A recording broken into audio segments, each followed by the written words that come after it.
Hello, everybody. My name is Mike, also known as Win 5, Get 1 Free. Sorry for the slight tardiness, but even though we're a little bit late, we are here with Projekt Severovo. And just to give everyone a recap of what happened last time, Sunsika walked everyone around the town and kind of pointed out where everything was, you know, low town, old town, high town, Old Town Road, all that jazz. Um, and dropped them back off at the bar. They learned about the owner slash mayor slash elder slash whatever you want to call it of the town. And his name is Vinko Milojevic. Yeah, that's about what they did last time. It was not eventful, but very formative. And yeah, so we will start with both of them being in front of the common house. Gentlemen, you have several different people that you were made aware of. Let me give you a refresher on that. People of interest that you might be interested in meeting. So, of course, there is Vinko Milojevic, who is the kind of aristocrat of the town, one might say. You were also told about Boro Praskovia, who is the pastor of the Church of the Ogre, the Udoyed Church. You were told about, let me see here, Bojana Zazbo, who is the sheriff of the town, who does not really leave the sheriff's office. And you were told about Petra Babish, who is the doctor of town. Yes, good.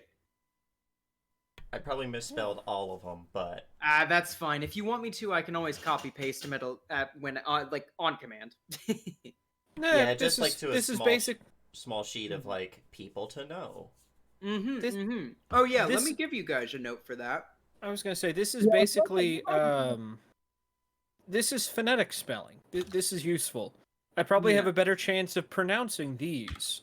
Yeah, and it's Boros Praskovia that is the Shrek priest. Oh, who cares about to say? Because he's the like Church of the Ogre. That's right. So Boros he Praskovia, wants us to get Shrek out of priest. his swamp. He just wants us to understand that man, like ogres, have layers. Okay, so I have given you a note called Important People / Facts, and I am also giving you a note that is called Party Notes / Inventory. Party Notes / Inventory, feel free to like make notations about your living situation and stuff like that. And then, of course, Important People and Facts is pretty self-explanatory. Okay. So, what is the plan? I suggest we make a round. Touch in with everybody, working our way easy to hard. Meaning, we probably saved, looking back towards the manor. Saving, Mayor for last. Yeah. Mayor. We have no use for such titles. Avanad says, yes, where is the community Soviet? I do like not with believe that a these slight people smile. are great supporters of the party or the revolution. Well, one way or another, they must be, yes? No way to not be, huh? Not with the current premier, no. What? You think, well... You think any of... I was gonna say, you think even with his eventual successor it will be any different? This is 41, so isn't Stalin already in charge?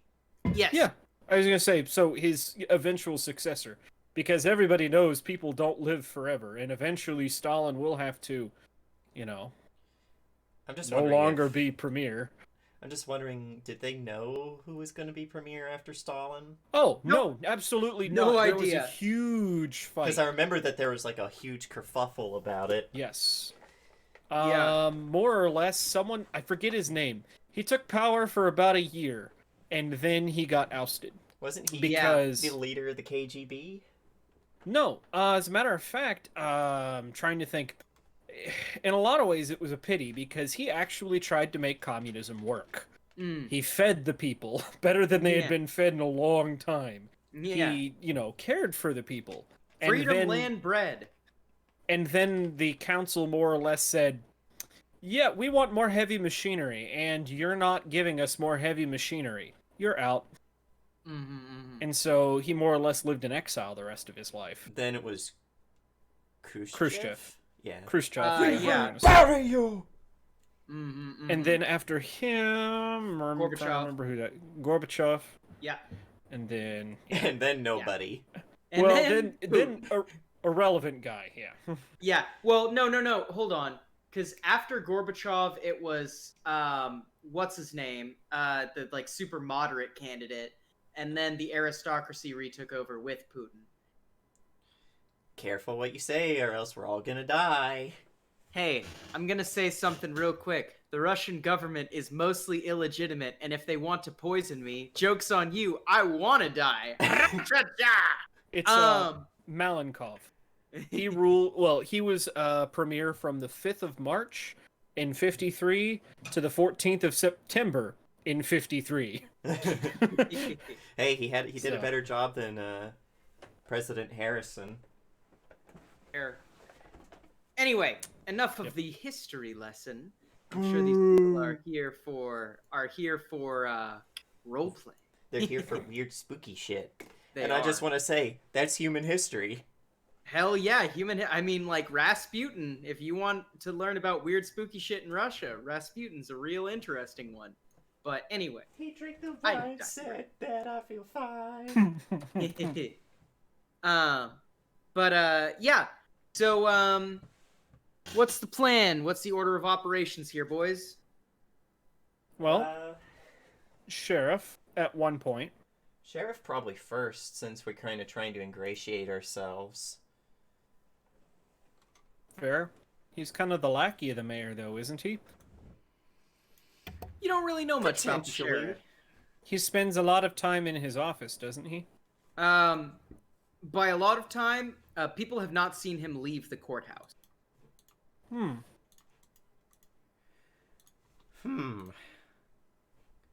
I wonder if he's Hey. wonder if he's like the one guy from my Skyrim campaign and he just accidentally got stuck in the wall. He's clipped. Yeah.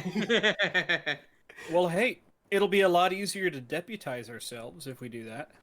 Yeah. If that's and happened. No one can be like, hey, you didn't do that. We'll be like, well, did you see him leave at that time? Yeah. So, you gonna go to the sheriff first? Sure. All right. Let me move you guys over to the courthouse.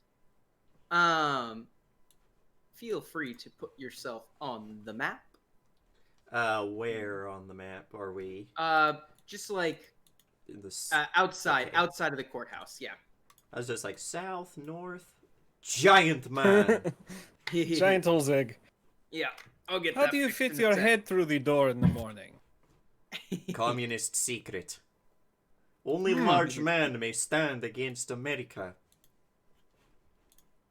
Well, we're not fighting America yet. This is 1939. Yeah. Yet.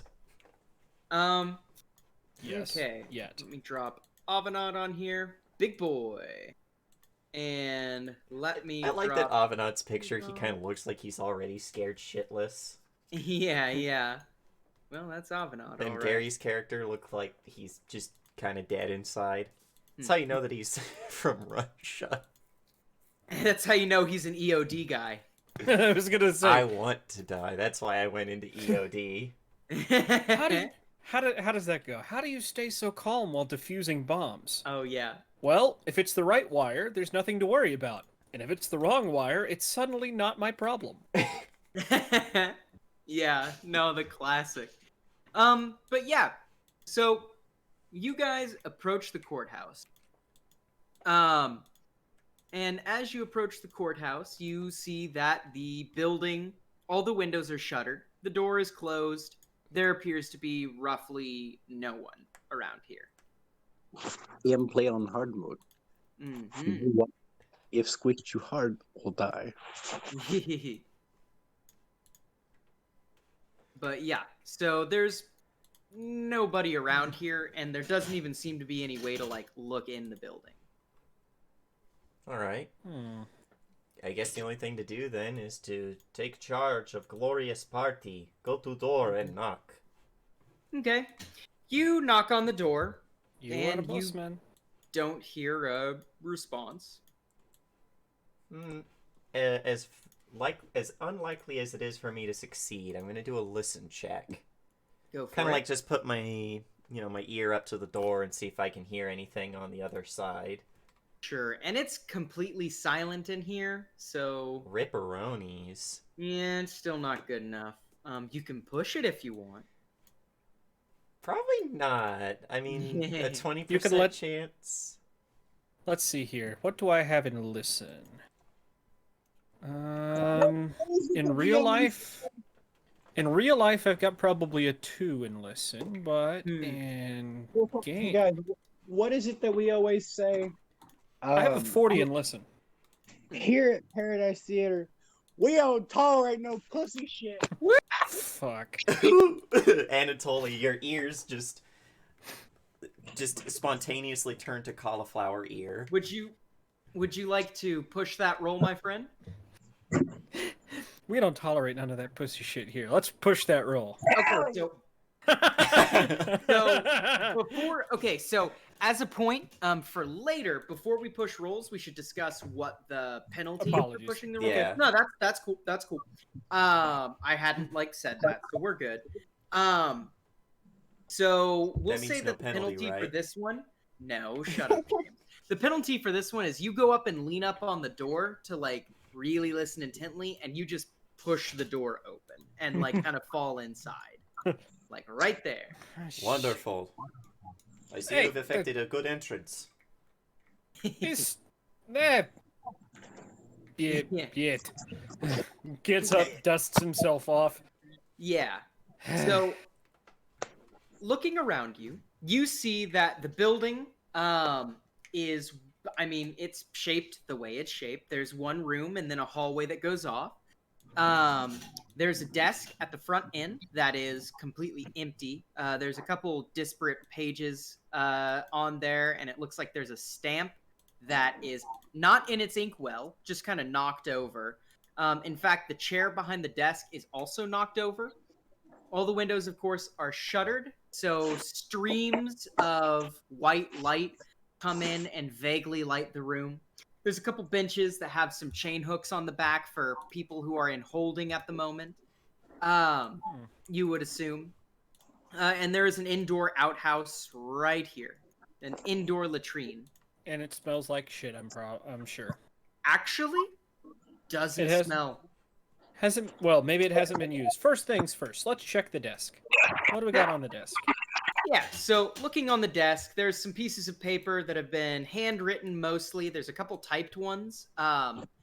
In fact, you look, and the desk is dusty, and it looks like there's one area that has kind of a box, roughly an outline, roughly the shape and size of a typewriter, but the typewriter is not there. The papers are mostly banal town stuff, like this is how much lumber we're going to export and how this trade deal goes, or like so and so has a warrant, stuff like that. Nothing of grave importance that you can tell. The one thing you can tell is it looks like this desk was left in a hurry and never touched again. Because definitely it's signs of like, hey, all this shit is kind of out and should be filed away, and like maybe this pen is not in its nib, or like this stamp is not in the inkwell, so like someone should have replaced that, but it's all covered in dust, so it must have happened a while ago. Well, looks like someone decided to leave in a hurry. Maybe the reason no one has seen him is because he left, ran away. Yes, that is possible, but before we do anything, survey this area as closely as you can. And I'd like to do a spot hidden of this, like, office front room. The one that you're in currently? Yes. Mm-hmm. You know what? I do have enough... Wait. Yeah, we've slept since then. Yes, you do have luck. So, I'll use 19 of my luck to make that just a basic success. Okay. Excellent. Which means I have 31 left. Yeah. Start taking notes so that I'm more honest with myself. Right. Let's see here.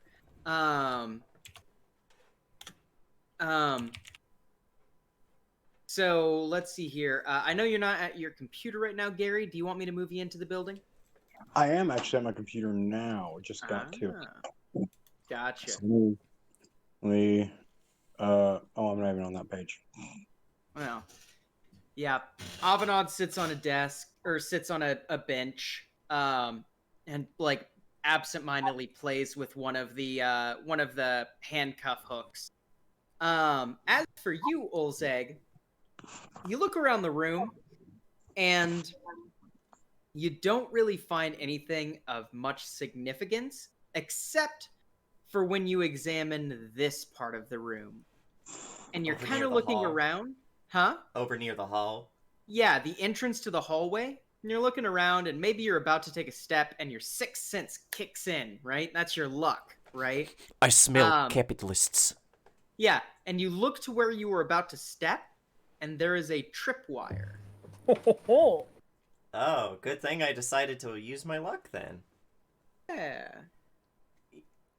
What is it attached to? Olzeg's Yeah. going to like be like, nobody walk towards the hallway. We have a tripwire. And is there a role I would see to like where the tripwire's going, like what it's tensioned up to? So you can see that the tripwire, I'll draw it temporarily, just to get the point across. So like, here's the tripwire, and then it appears that it leads around the corner here. How high off the ground is it? It ends up, so the tripwire itself is maybe like, Would it be easy for us to step over? Oh, yeah, very easy for you to step over. I mean, it's literally, like, maybe, like, half a foot tall on a good day. Yeah, he'll very, very carefully and gingerly step over it. Okay. And peek his head around the corner to see where it's going. Pretty impressive. A spring-loaded shotgun trap.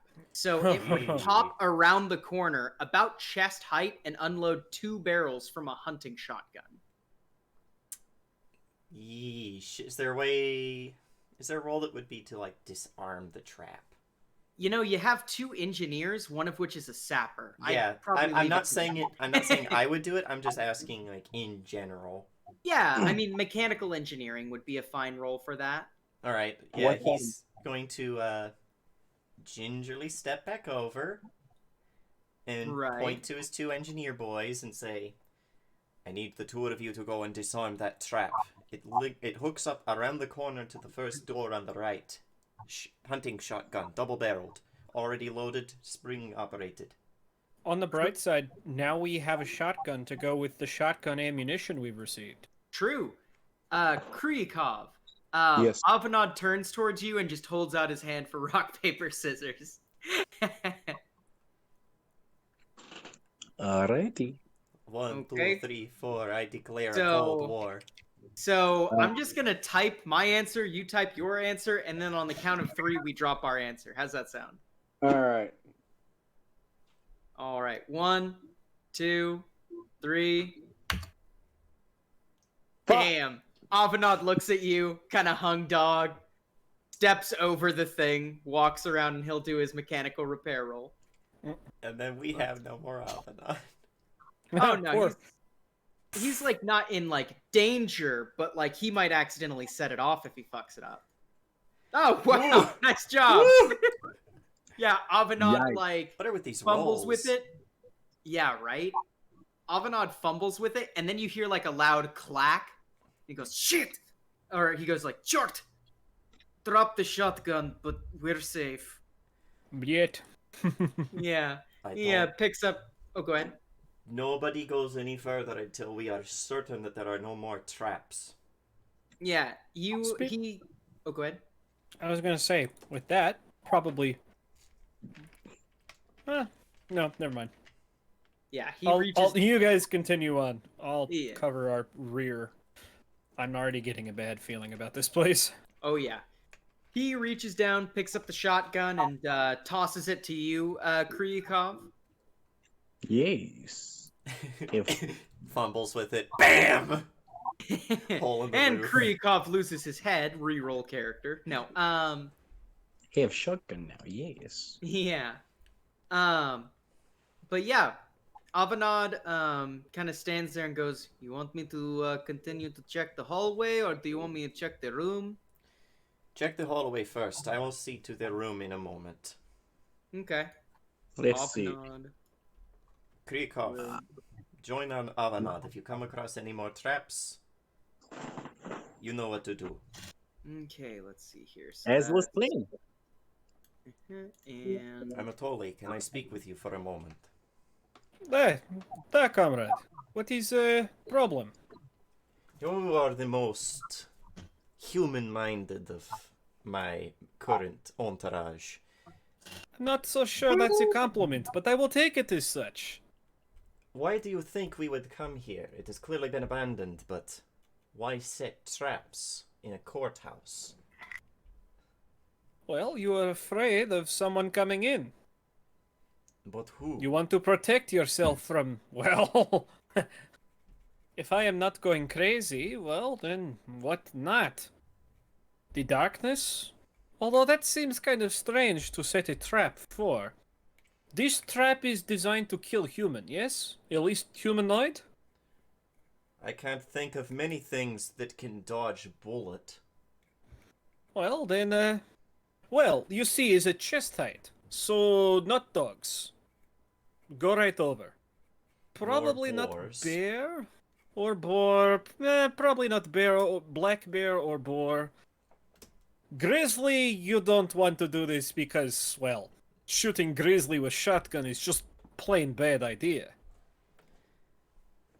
So, it could be perhaps something like what we saw in the tavern. Maybe, or my guess is someone.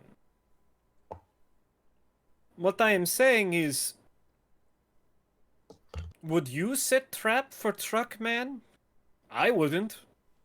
I would hold that shotgun close to me. But every man must sleep at some point. But we do not smell sickly sweet smell of decay. I do not believe that the sheriff is dead within these premises. What I am saying is, I believe perhaps... someone, well, more human, or at least still here. Do you believe it could have been the mayor? That is my operating thesis. Mayor strikes me as man to do nothing on his own. Perhaps Mayor's lackey?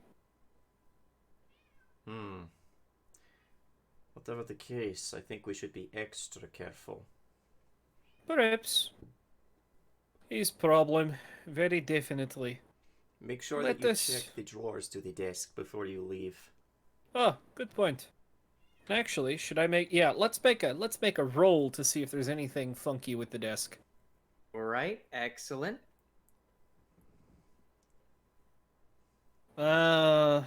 What? What? Spot hidden. Oh, I was gonna persuade the door, but... Excellent. What the You hell just- are these rolls, man? You just barely catch it, but as Olzeg is walking away, you notice that there's a false bottom drawer. And inside the drawer is a small brownish gray box. Looks very similar to most Russian army provision boxes, made out of manila cardboard. And inside there are 8 white tablets in vacuum seal packaging. Hey, Opium. boss. That? Well, can I make a roll to discern what these are? I mean, I'm fairly certain you're right, but sure. Anything involving pharmacy or First aid? science? First aid would be a good one. Yeah. what the fuck are these rolls, man? Well, you can tell it's not. You can tell that it's not opium. Damn it. And you can also tell that it doesn't seem to be any standard medication. No opium. You know what? It's a fucking long shot. It is a very long shot. Okay, It's a very long shot. What? I was trying to see if it was medicine. Okay, so these are. Wait, are these bags or are these bricks? No. Like There's tablets, sealed tablets. Oh. Yes, there are 8 sealed tablets, and they're just plain white. How big are they? Grain of rice versus pinky nail versus horse pill. About pinky nail. I can't figure out what these are, so I'm gonna go back and do a search or a spot hidden here in this room. Before you do that, Okay. Kruyakov, make me a spot hidden, but roll it as if the DC was 20 lower. Alright. Ooh. So easier. Ooh. Oh, so Okay, so higher. So subtract 20 from your roll. Yeah. Okay. What the fuck are these rolls? Yeah, not quite. Use your luck. Use your luck. Well, don't worry. Your buddy found it. That roll was mainly to see if he could get shit bragging rights on you, which he just did, because he takes a step and then you just hear him go, whoa! And he steps back, hops back, holds you back, Kryukov, and is like, we do not want to step over there. And he points, and you can see it once he points it out. There is an anti-personnel mine. Oh, is it Right a fucking here. Bouncing Betty? It is, Oh. in fact, a Bouncing Betty-style anti-personnel mine. Those things are fucking scary. Yeah. If Yes. you're quick, you can actually dodge them, though. They're platoon levelers. I mean, Yeah. it's a spring. It launches the. I'm telling this to people who already know. If I was going to describe it, it would be for our audience. Oh, yeah. Oh, yeah. With that in mind, I'll describe it for our audience. Do it. If you haven't heard of a Bouncing Betty, essentially it's a mine that is loaded on a spring. The first person, they're designed, like I said, to take out columns. So maybe the first or second person doesn't step on it, but maybe the third person in the third row back does. They take their pressure off, it bounces about head height, and then it explodes. And everyone that's within, I believe lethal radius is 15 meters? Somewhere around there. Yeah, has like that, yeah. tons of shrapnel put right into their face or head, or generally in places you don't want shrapnel. But Yeah. they only send out the shrapnel in a thin disc. So if you're very quick, you can potentially throw yourself down on the ground and only suffer Yes. the effects of the concussive force. Yeah. But we don't have to do that here. Yeah, because the mine is currently not triggered. Is fun. I'm More triggered. volatile than. Is fun. More volatile than Lieutenant. Yeah, yeah. You find something interesting over there? I did. Anti-personnel mine. Pretty lady. Oh, one of them, yes? What Yeah. sort of Mudak here has access to a mine? Who knows? It's good question. Doesn't look like Russian standard, though. No, looks what? German? Betty is, yes, is one of them krauts. Actually, would you like to make me a demolitions roll there, Kreekov. Yeah, I got you. I Hell got yeah. you. I got you. This will be I can both make to that. identify and disarm the mind. I would Motherfucker. recommend pushing that or putting luck into that. I'm going to push it. What would Okay. be the if you The fail it? consequence of pushing is fairly self-evident here. Beep beep. Time to figure out what it is, boys. Oh, yeah. hell Goddamn yeah! right it is. Okay, so maybe you like first approach it and you like move your hand and almost touch the like nodule on the top, and then you're like, whoop, that's dumb. Why was I doing that? And then you just scoop it from underneath, pull out the firing pin, or not firing pin, pull out the explosive, basically the fuse on it. Yeah. And you look it over, and you do in fact see a familiar munition. This is a German munition. You've been trained on these. This is the German Bouncing Betty, complete with spiked ball bearings that fly out of it. Ooh, that's even nasty. This is. Yeah. So you do have a mine that you can remake functional, so I would put that in your inventory real quick. Don't Very worry. carefully, I would put it in the inventory.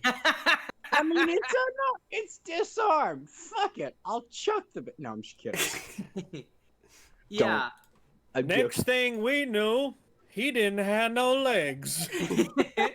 Nor did Avanad, unfortunately. I think I'm fine because I'm in a different room. Still, you'd rather not lose half your squad in one room. Yeah, but then we'd get, like, airdropped 2 more people. Would we? I mean, this is true. But yeah, so, what are you doing in your room, Olzeg? I was going to start with a spot hidden. Okay. Come on! Mike, you like what I got listed as? Let me take a look. And what are you gonna do about that roll, James? Fuck. Good. I'm going to... What would be the consequences of me pushing it? Consequences of you pushing the roll, you would potentially make a lot of noise. Like, you're looking under things and, like, moving things, that sort of thing. Fuck it. Right. Hey, considering...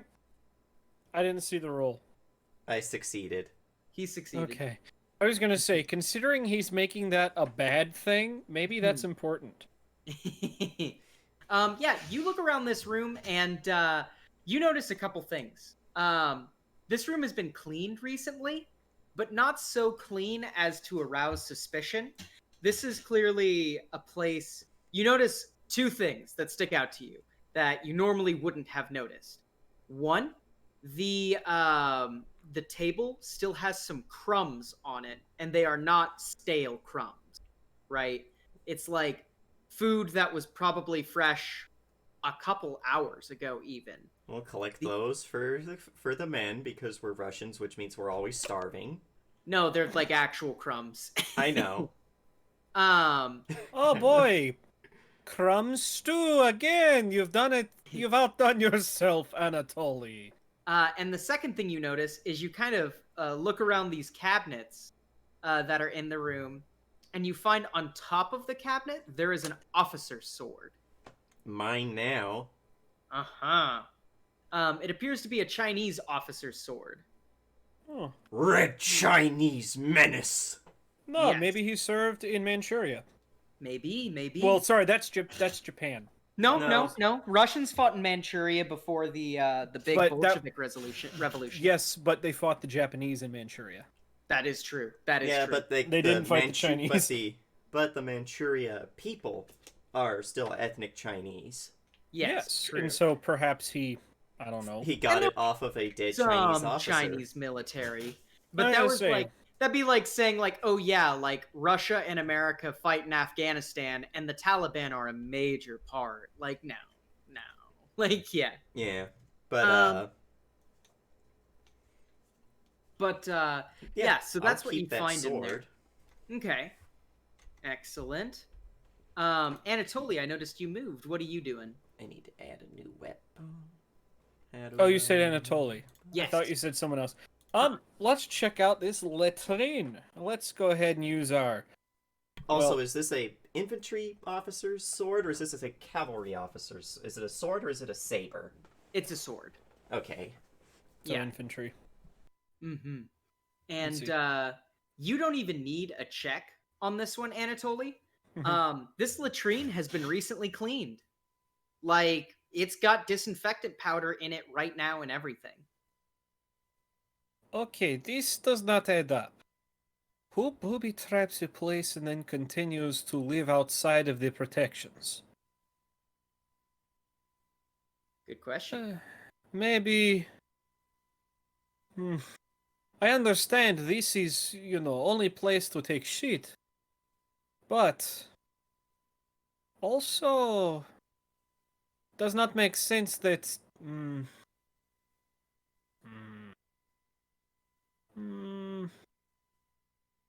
I will think on this. Goes over. Steps over the tripwire. Well, Oh, we we got already down- disarmed that. Mm-hmm. Stepping over the tripwire because I don't care. Is there a rug in this room like that? Yes. Can I peek under the rug?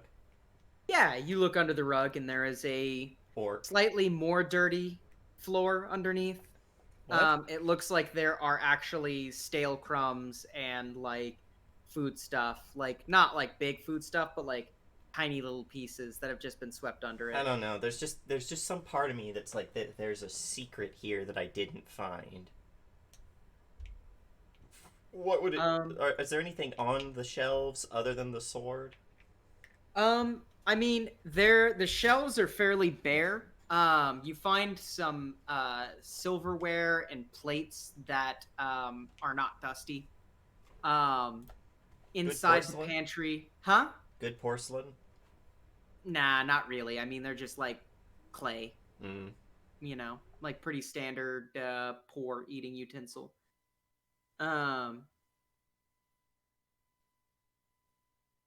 But yeah, I mean, in the pantry, you find some mealy flour, and that's it. There's just a part of me that was wondering if like we could move these out of the way, and then no, secret door. But I mean, you can try and move stuff around, but there's like nothing in there. yeah, it's kind of what I was thinking. Oh well. I'd still point out to everyone like, I actually do not believe that our mystery sheriff is gone. Someone has eaten here recently. As he just has this fucking sword on his hip now. Yeah. Well, the toilets are freshly cleaned, which adds to that theory. I'm gonna poke my head in here. First things first.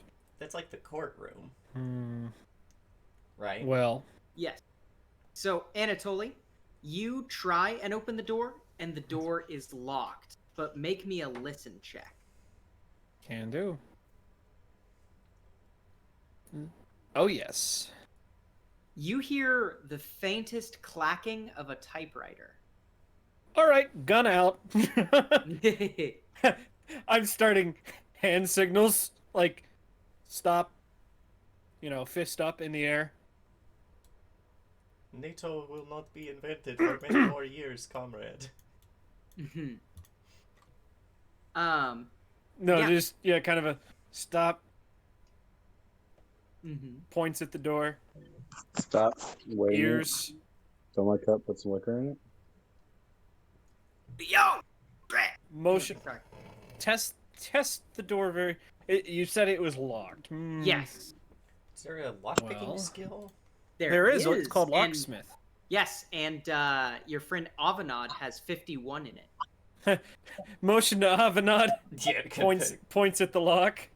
All right, Avanad nods Avanad in a very nods. Avanly way.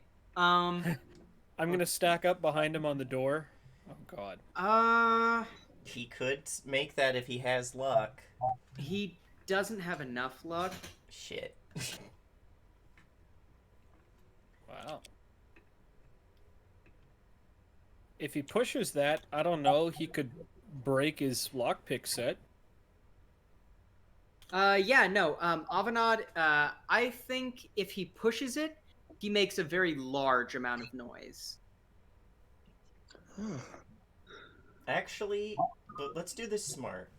Mm-hmm. These are windows, right? What are you pointing at? Like these things I'm poking at. They seem to be letting light in. Yes, they're windows. They're all shuttered. Doesn't mean that someone couldn't open a window and try and escape. True. So, Krykov, come with me. All right. And I'm going to post up in here. No. No. Come with me, and we'll be in a world. Here, and you can be over up here. Basically, if he tries to come out this way, he'll come into me. If he tries to go out this way, he'll run into Krykov. Sounds good. Just do as best as we can to surround the area. Okay. So, do you want him to try the lockpick again? Yeah. Yep. All right. He's going to push it. Push it. Oh, use that luck. Use that luck. He has much better ability to do that. So he is actually going to drop that luck in there. Yes. So he gets a basic success, and you hear the lightest sound of a tumbler click. And he looks at you and like pulls out his wrench and like looks at you, Anatoly. I've got. He's got a firearm at the ready. Mm-hmm. And motions 3, 2, 1. Yeah, he runs in with his wrench out. And follows with Mosin. Right. What do I see? You enter the room and you see a very startled, very live man who is in like his underclothes, so like a shirt and a pair of boxers, right? Typing on a typewriter, immediately pulls back and like flings against the wall and starts blowing a whistle that he has like on his chest. He's like who are you, what do you want, like sort of thing. Red. Probably seeing. All right, just crazy man with whistle. Puts muzzle down. Calm down, comrade. We just want to talk. Yeah. I am here with. I am here on recruitment drive with Odon 17. He pauses for a second and goes, Red Army? Recruitment Yes? drive? Huh. And he like leaps towards his desk and starts just like tearing through papers. Tearing them or tearing through them? Tearing through, like he's flinging them off his desk looking for something. Hey, comrade, wait. With the fog, we're not going anywhere anytime soon. And he like holds up a paper like that's partially crumpled and like holds it towards you almost as a priest holding a crucifix towards some demon. He says, I have papers saying that I am important civil servant and cannot leave my post. I'm not here to recruit you, old man. And he like slowly lowers his hand but doesn't let go of the paper that he has like crumpled in his hand. Right. He says, well then what are you here for? We are trapped here like rest of town. We wanted to come and see if, well, checking in. We wanted to talk to you, wanted to talk to some other people around town, see if there is anything we can do, see if there's anything talking loud to let people outside know It's safe he's to not come going in. anywhere. Yeah, more Yeah. or less. Wanted Um, this, yeah. oh, go ahead. My commanding officer is here. He can explain. You're on the other side of the desk from him. Make me a spot hidden real quick. Oh, fuck. Am I gonna have to shoot this asshole? And I motioned for Krykov to follow me. Okay. You notice that he's slowly reaching under the front end of his desk. Don't put that hand where I can see it, comrade. He Don't do anything stupid. Slowly raises his hand and says, I need to see paperwork, identification that you are actually from the Red Army. and not that you are one of those goons. Let me see both hands. He's got both hands up. One hand has Okay. the paper, the other one is empty. What ID would I have on me? I'm trying to think about that. Well, first of all, you're wearing a uniform, but also you'd have your dog tags. Well, I was gonna say probably, tags good enough for you?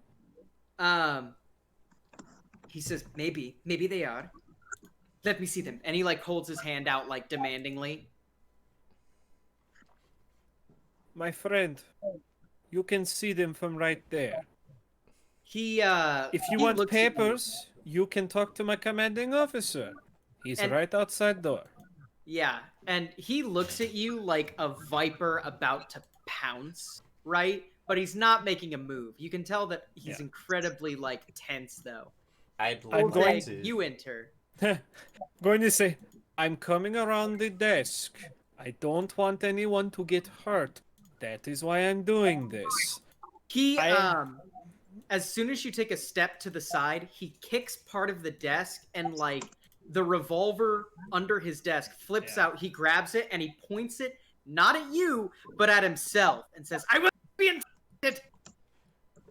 I'd like to... Fuck, what would I roll? Psychoanalysis? Is To get him to calm the fuck down? Yeah. Yeah, I was gonna say that or persuade. But I will roll psychoanalysis and I will pray to God that it works. Alright. For fuck's sake, come on. If you've got 8 luck. Yeah, I've got 8 luck. Fuck, I'm down to 31 luck. Yeah. Yeah. He, like, what do you say? Both hands out so you can see I'm not armed. Yeah. And I'm like, Conrad, we are here to help. You do not do anything except speed this town that you have worked so long for towards a, speed it along towards a grim end if you do not help us.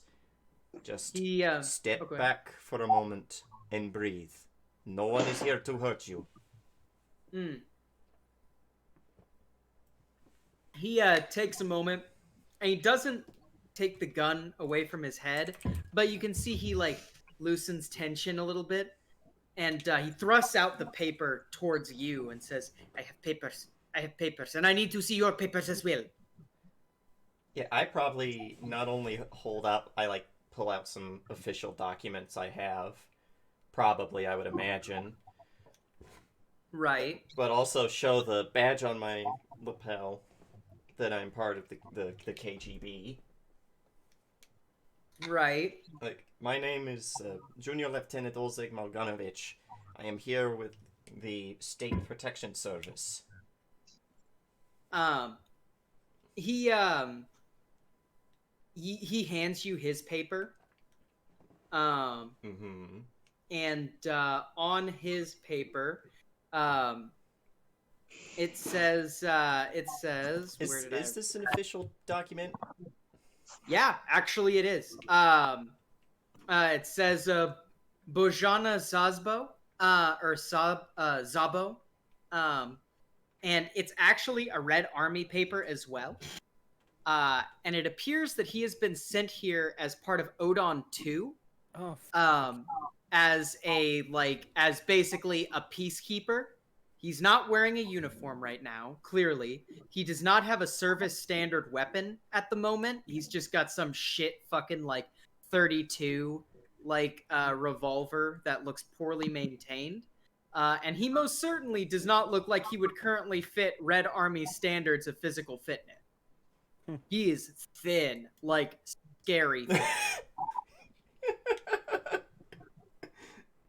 Alright, so what's this law roll for? I just started saying, like, hold on too.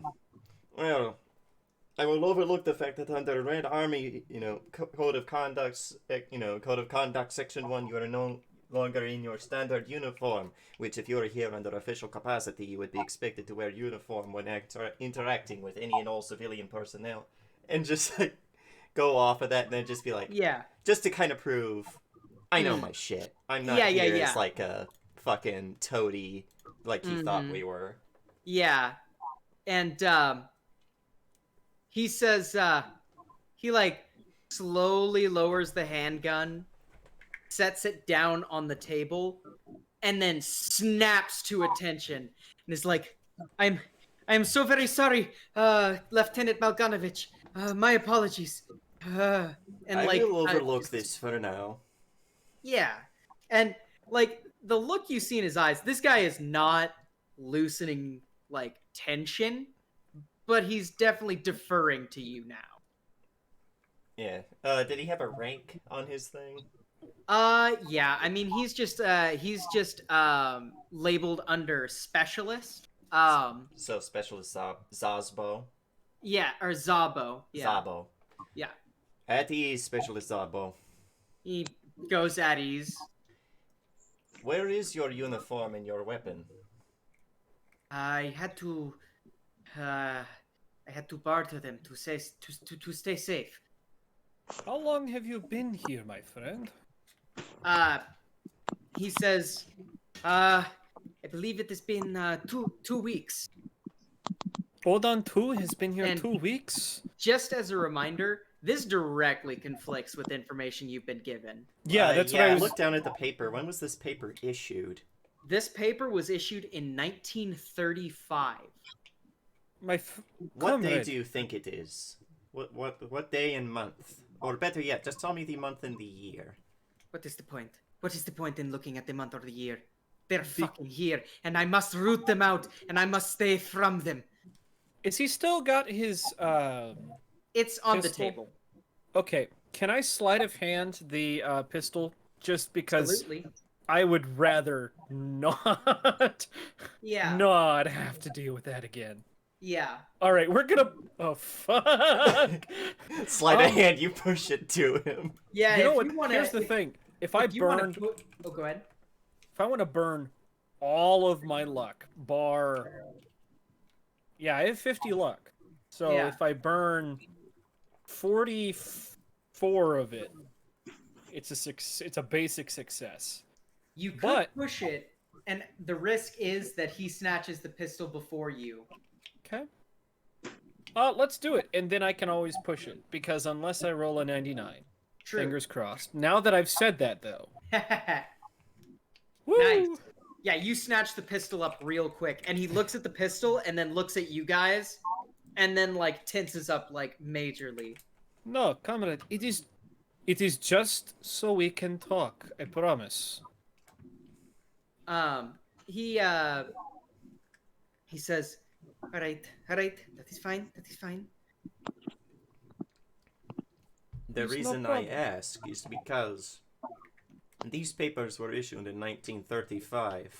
Our papers were issued in 1939.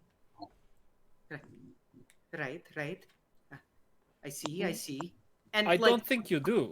no, you can clearly tell. You don't need a fucking psychology roll to tell. Like, the gears aren't clicking in his head. You claim to have been here for 2 weeks, but that is 4 years. Right. There is an No. incongruency here in your story, but I do not think I disbelieve you. Not Okay. with the storm, as it were.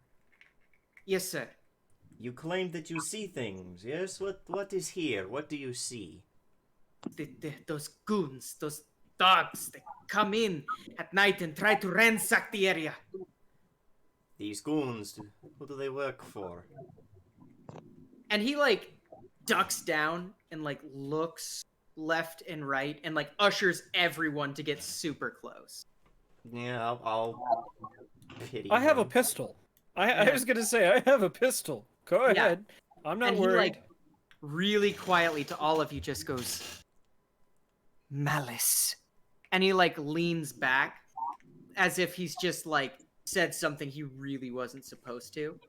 I looked to the other two, just kind of like, what the fuck? Well- Yo, kids. I forgot to move my character in. Yeah, I noticed. You There you just go. teleport through the wall like a fucking Saiyan. Yeah, you just, like, phase through the wall. Casual no Is clip. Don't worry, I got it. It's fine. Is there something I can roll to see if this is something that is attached to something, or if this is just something entirely in his head? As in, malice is something other than outside of. No. Make argument for a roll, and I'll let you make it.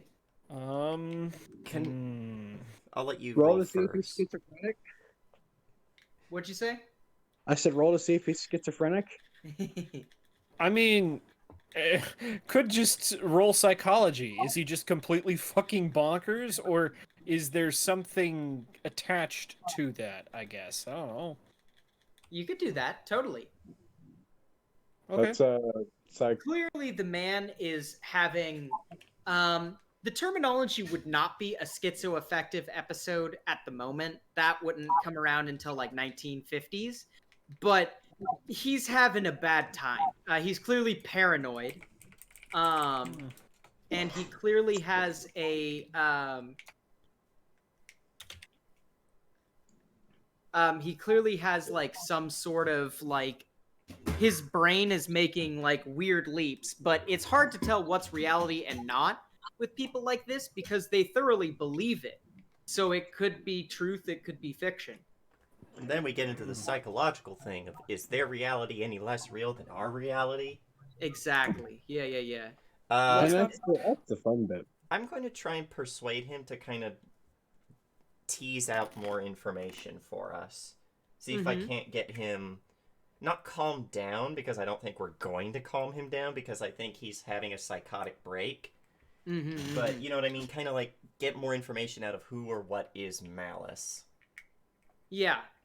I would recommend not using that word, though. I won't use the word. Like, I I know. know not to use the word because he seemed so afraid of it, but like just persuade him to keep talking. Right. Yes. And I try to I nod. I'm like, yes. You say that this person, or is it a thing, has sent goons to ransack this place. To what end? He says they're trying to take my essence, my autonomy. They're trying to find a way to make me exist but not exist. My vital fluids. Yeah. They're trying to extract my fluids. Yeah, he's like they visited me once before and they siphoned my very core. Your core, do you have a mark from this attack? And he lifts up his shirt, and you actually see there's a very clean, almost as if it was carved in by machine, X right over his rib cage.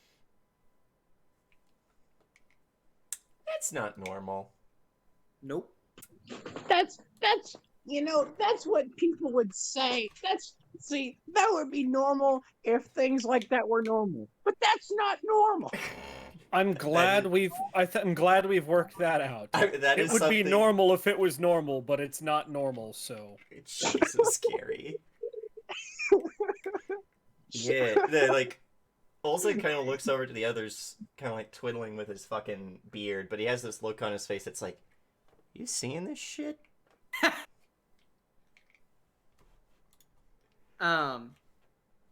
And he says, I don't know when or where they'll come back. All I know is that it's the wind. The wind carries the Talon, and there's something I don't know. I think I should show it. My friend, my friend, please. I have a question, if that is all right with you. I'm gonna drag a little token for him over here, by the way. And he says, yes, what is your question, comrade? So, we were told that the man who used to stay here was the sheriff.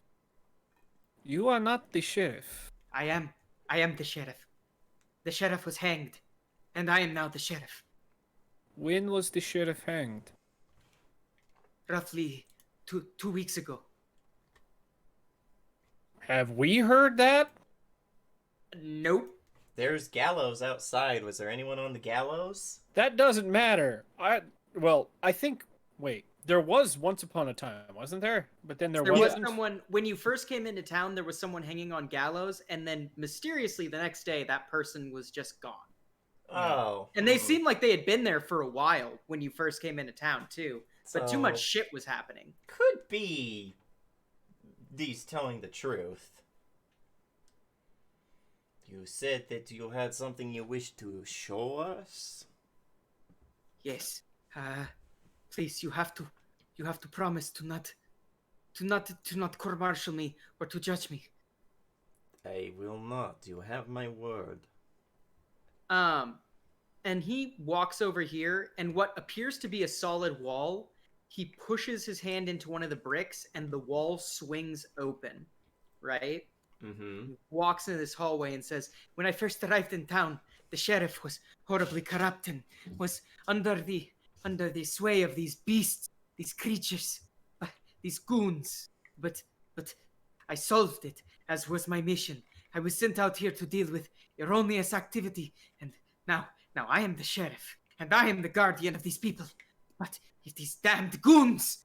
And he is like kind of muttering almost to himself as he goes through and leads you through this corridor where you see that there are 4 jail cells. And he kind of mutters to himself, says, "And if these goons, I caught one of them, And he looks in the cell. There is a blood spatter right next to a dangling handcuff. And he looks over at you, Malgonovich, and goes completely pale.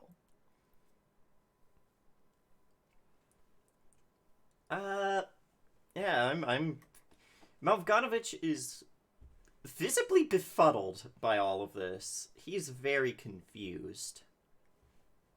I'm glad I'm not the only one. Is the door open? Would you allow me to investigate the room? He very quietly and just like, you know when you've had such an emotional shock you just can't even react? Uh-huh. He just steps up to the wall with this freezed look of confusion with just wild terror in his eyes, like leans against the wall and just kind of shakily moves his hand in like a after you kind of motion. I test the door to see if it's unlocked. Firmly locked. There must be a key. Is there like a key on like this wall where they would put like jail keys? He reaches towards the thing and then pulls like a big ring of keys and like hands it towards you. All right, I'll try the keys until I find the one that's meant for this lock. You find the key that's meant for this lock, and the lock opens smoothly. I open the door. How do you I mean, open the cell looks as the cell looks. It's a plain stone cell, but there's a blood spatter next to a handcuff that is on one of those handcuff hooks on the wall. Specialist Zabo, will you go and retrieve the others for me? He just very cautiously walks by you. The rest of you see Zabo lean his head in and just like do a very quick like come here kind of motion. Guess we're gonna start with a spot hidden. Go for it.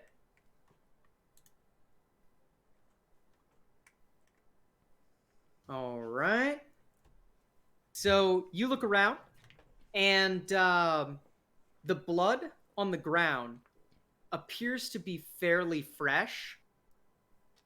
And you look under the bench, and sticking to the underside of the bench is some sort of grayish skin.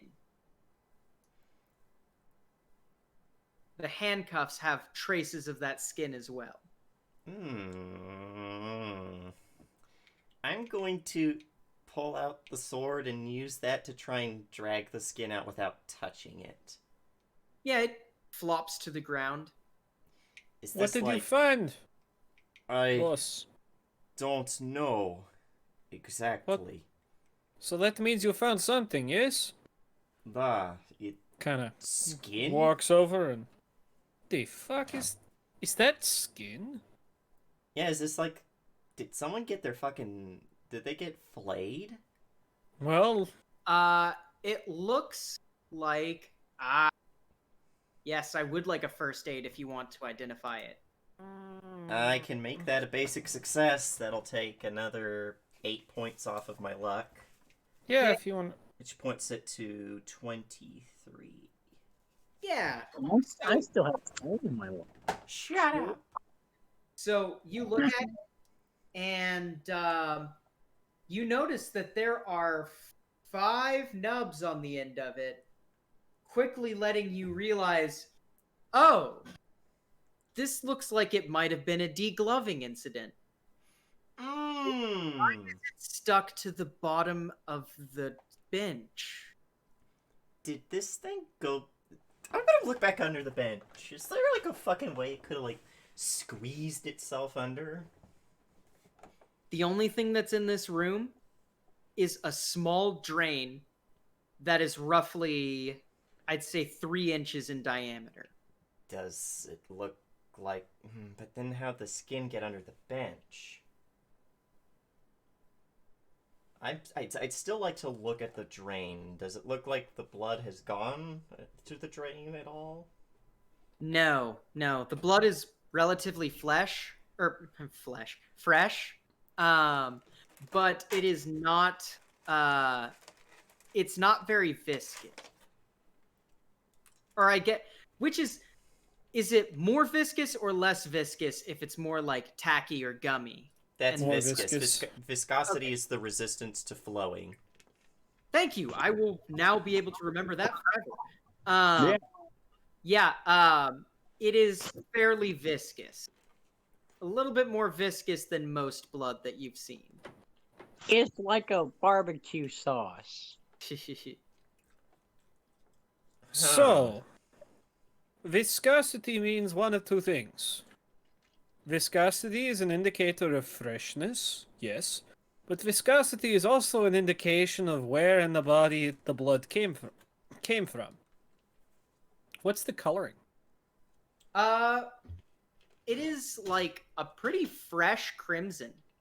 So like a bright red, like freshly oxygenated? Yeah. Okay, looking at this, do you tell us it's a hand? The skin of a hand? Yeah, I'd be like, this looks like a hand, but didn't you say there was a lot of it? A lot of it? Like, how much skin did I pull out? Jeff, take about an inch from your wrist. About that much. About where you'd put a handcuff, right? Yeah. Yeah. So, let me guess. He's shit. Okay. Looking at this, left hand or right hand? Right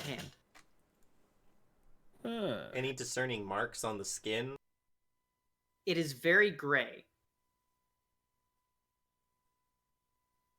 Nothing Gray. like tattoos or scars or... No. It's like, it's borderline like like you're KGB. You've seen people who have frozen to death before. It's almost like their skin. Like, it is gray. I was going to say, gray is... I would never have... Yeah. Is Squishy here? Right? I've never seen someone this cold bleed that red. That was what I was looking at. Is, generally... dermal layers don't necessarily... This is bright like lung blood, but, is not. And what you notice about this blood is it's thick like syrup. Yeah, I was gonna say, looks like engine oil for T-34. Avanad says, great time for comparison. Like Just it's like making barbecue comparison. sauce. Well, considering what we have seen, perhaps it is a mix of blood Of and what? oil. Blood and... You don't... You're not suggesting... Do you have anything else to explain what we're seeing here? A million other things. Yes. Swamp gas being first among. Could have been heavily diabetic. And Avanad cracks like a wry kind of like, oh, why'd I make a joke right now? Smile. Yeah, Olzek gives him a look that's like, why did you make a joke right now? Yeah, and yeah, Everyone looks at him like, why'd you make a joke right now? And he's looking at himself like, why did I make a joke? yeah.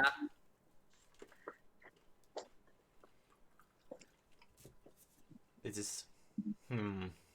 It's okay, comrade. It would have been me if not you. I don't know what to think of this, but whatever the specialist had captured, it could not have left this room. The door was locked and there is no other sign of blood. The only other way out... I just realized they must have been so cold as to not feel anything to deglove themselves like this. Krikov, you notice that the sheriff has started rooting through his desk. You better not have a second gun. If he does, I'm slapping it out of his hand. Friend, what are you doing? He holds up his finger and he pulls out like a large drawer and pulls out 4 like badges that are like shield shaped. Yes, I get to be a deputy. So you get to be deputized? Hell yeah, buddy. Yeah. Yeehaw. He quietly hands one to you, Krikov, and then he walks into the hallway and without really saying anything, hands one to each of you guys. Oh. What's it say on the badge? The badge just says Severovo, but it's like in the shape of a shield. So obviously they a look town kind of deputy. crude. Yeah, they look kind of crude. They're definitely not your like big city deputy badges. Or deputy or some sort of like city guard. Exactly. So now I have the power of the KGB and the sheriff's department on my side. I had the power of Stalin and anime on my side. But yeah, he just quietly hands you those, and he walks up to you, Olzeg, and he like whispers in your ear, "You all seem much more competent and capable, and seeing how my comrades have not resurfaced themselves, I hereby deputize you in the name of the town of Severovo." Where did your comrades go? Where is your squad?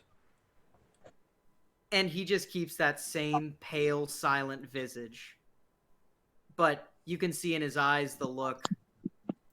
You know what happened to them in the most rough sense. They're not They're there dead. anymore. Yeah. Well, hold on. So we were deployed out here, but we weren't the only Odon deployed. So, were we deployed with Odon too? As in the same time, not necessarily the same place. No, you were not. It was only Odon 17, and that was an exploratory. You guys were basically an exploratory team along with a recruitment team. Like, you had never heard of anyone coming out to these areas before, let alone an Odon squad. So, on Odon 2's papers, were they told to come to this area specifically? Yeah, his paper specifically says that you're supposed to... that they were getting strange reports from the town of Severovo, from someone by way of Moscow, and that he and his squad were sent to investigate and keep the peace until further notice. In fact, with that critical success in law, is there anything fucky-wucky on that paper? No. Looks like a standard Odon. Looks like a standard military dispatch. Oh, fuck, guys, I'm stumped. Maybe we should, well, this is definitely something to write back to Moscow. Moscow. Yes? Yes. And Olsek just is still trying to piece together this puzzle of where the fuck did this thing go? Why was the skin under the bench? You know, Hold on. there has to be something here. There has to be some floor. Yeah. There's something under the floorboards. Or, how about this? Does he have both of his... Both of his hands? Well, not, but is he normally abled on both of his hands? He is not missing skin. No, yeah, he's completely normal on both hands. Were you about to try and assume that he was the? Have you ever seen The Thing, my friend? Yeah, no, I know exactly what you were thinking. Yeah, I got you. Well, if this is John Carpenter's The Thing, then we're extra fucked. Well, yeah. Because we haven't established our D&D doppelganger procedure. Nope, not yet. Nope, we haven't. That might be a good idea to do right now. We haven't run into any doppelgangers, though. Okay. Not yet. I propose... Actually, hold up. Well, it was Anatoly, right? Saw a corpse that looked like him, and then it didn't. Yes. Wait, what? Yeah. Remember down in the bodies? He saw one that looked like all of us, but then they didn't. Yeah, Yeah, but no. you specifically, Olzeg found one that looked exactly like himself, Okay. and then it didn't. Yeah, I was trying to figure out. I thought it was Anatoly. No, it was Olzeg. Fuck, I should be the one establishing doppelganger procedure. So what is it? What is it about pineapples or something? The 6 papayas. Six Six papayas. papayas. I purchased 6 papayas, correct? Yes, we asked. Or just anything involving 6 papayas. Yes, it has to be something so stupid that the doppelganger could never guess it. I managed to... Are Never papayas, mind. Are papayas not regional? Yeah. You would not believe what cavity can hold 6 papayas. But I'm gonna start like poking around with the sword, not like hard, but like feeling around if there's anything loose, because we've already seen that there might be more secret walls or passages that our friend showed us. Yeah. Okay. Very methodical, like stone by stone. I'm Sure. gonna... Can I stealth to try and go through his desk? But he's not there, is he? He's watching No, me. he's watching him. Yeah, so you can just go through it with impunity. In fact, if you like let Avanad know, he'll like stand guard. Avanad, let me know when he's coming back. Avanad just turns and does kind of the flick his nose thing, you know. Gotcha. So we'll start with you, Olzeg. You tap each stone, and yet the stones do not seem to give. You go through this entire cell, and you, for the life of you, cannot find the way that something got out. I cannot find the way. Yeah, that's the one. As for you, Anatoly, you go through. You find several rounds of 32. In fact, you find a box of 32 rounds, a box of 30. No, wait. A box of 32. Oh, no, by you the find way, a box of 32 rounds. by the way, he's not getting his 32 back. No, of course not. He's not mentally fit to have a 32. I'm sorry. Yeah. That and we're the party. Everything we touch is ours. If it ain't bolted down, it's ours. Facts. You also find an electric torch. And you find what looks like several commendation medals. From what war? World War One, and And almost all of them seem to be specific to Odon units. units plural? Well, just as in like an Odon unit would be the one eligible to get. Okay, I was Right. just thinking.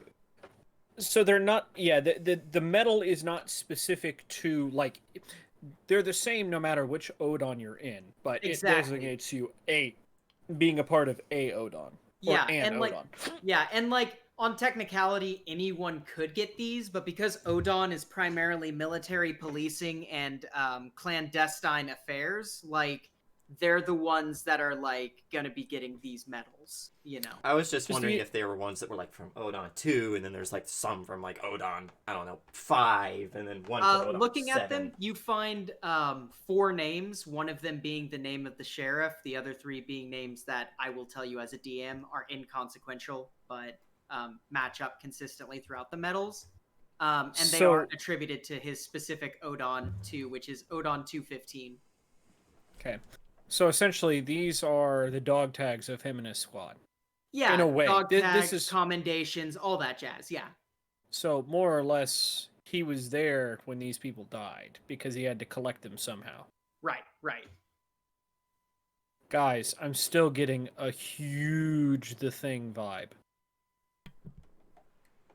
But if he really is not, he wouldn't have a reason to collect them if he didn't feel. Do you want me to shoot him?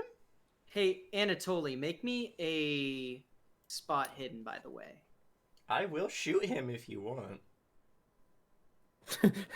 I shot the sheriff. I shot the sheriff. But I did not shoot the deputy. And I became the deputy. Oh, I should probably get out of edit mode.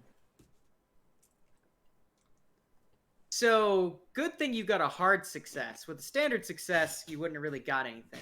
But with that hard success, you notice one medal sticks out particularly strangely. You find an American Medal of Commendation, and there's a familiar name on it. And I think you know what name is on it. Yeah. Capitalist spy! Whiskey asshole. Yeah. I forget his name. Right. Are you talking about Raphael? Yeah. Sure. No, I thought it was this guy that we're dealing with right now, Zabo. No. Raphael's a fucking cappy. Is that what Revealed to the party that you find this medal? It's a First World War commendation, correct? Correct. And I don't know a whole lot about, like, military doctrine, but there's never any kind of, like, you worked alongside us, you did good, have this country's commendation. No. Unless you serve directly in their capacity. Mm-hmm. So, if you are a Canadian soldier, you can be, nominated for the Victoria Cross, but not the Medal of Honor. Even if you fought alongside American soldiers. I believe so. Now, if I'm wrong, someone in the comments can Google it and then tell me I'm wrong. In which case, I am more than happy to learn something today. Oh yeah. But it is Raphael's name. Yes. Okay, Yep. just asking to make sure we're not getting some, like...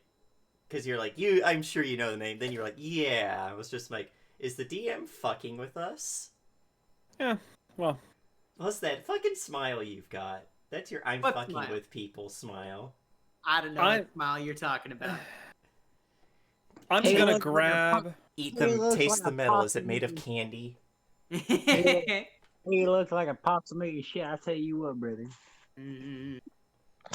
I'm going to go ahead and just... Yeah, let's go ahead and take them all. Okay. And then we'll mention... Once everybody's back together, I'll mention it, but... Okay. Not right now. All right. Excellent. At this point, I suppose that Avanad would probably be wandering around, and he runs back in and says, "There appears to be a commotion outside." All right, sheath sword. Try and see if Zabo's going to follow me when I try and rally them in. he follows you up until the door, at which point he just kind of stays at the door. Pull a full Carl Franz. Bring me to my men. Yeah. All right. Let me double check. Yep, I never made a map for that because I'm big dumb, so that's fine. I feel that. Okay. So, you guys, let me move you over here, by the way. See someone sprinting out that you don't recognize. She's wearing kind of like a very simple farm dress, and she's screaming, "Help! We need help at the clinic! Please, we need help at the clinic!" Look to the men and think we are needed at the clinic.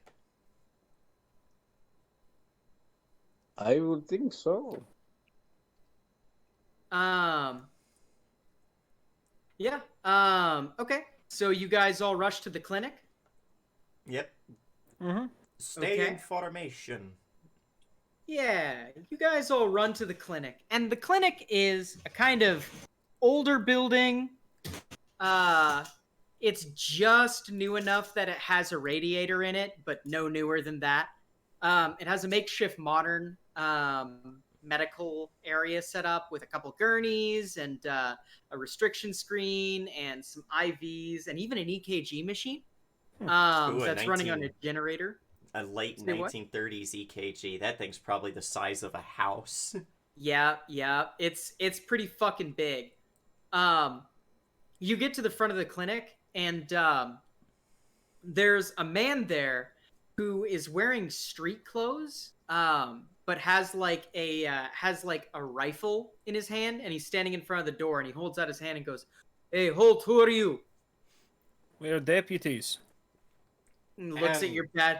Oh, go ahead. And members of the KGB in the Red Army. Looks at your badges and goes, "Right away, deputies." And steps out of the way. You run in, and you see two things. One of them's going to need you guys to make a sanity check. Woo!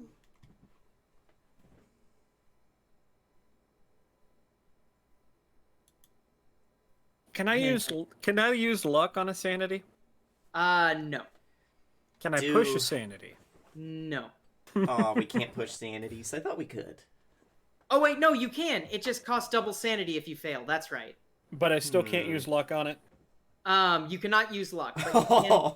Oh, no! You gotta be fucking kidding me. What are I these? want to push that, What my are these friend. quantum bullshit rolls? Right? It legitimately can't get worse. Okay, so hold on. We need to talk about who's, about pushing. What the consequences for pushing are first. So, consequences for pushing a sanity roll is the exact same every time. You double your sanity loss. Are What we is allowed this? to know what the original loss is? No. Guys, do we think it's worth it? Well, how do we take any on a save? What do you mean? Like, do you take sanity on save? Like, do we lose sanity on a success? You will know that once you have finished your sanity rolls. Shit.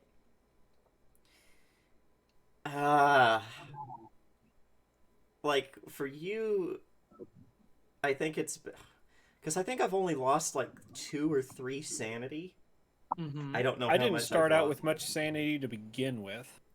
So I don't think I'm in much danger of, like, goodbye character. Mm-hmm.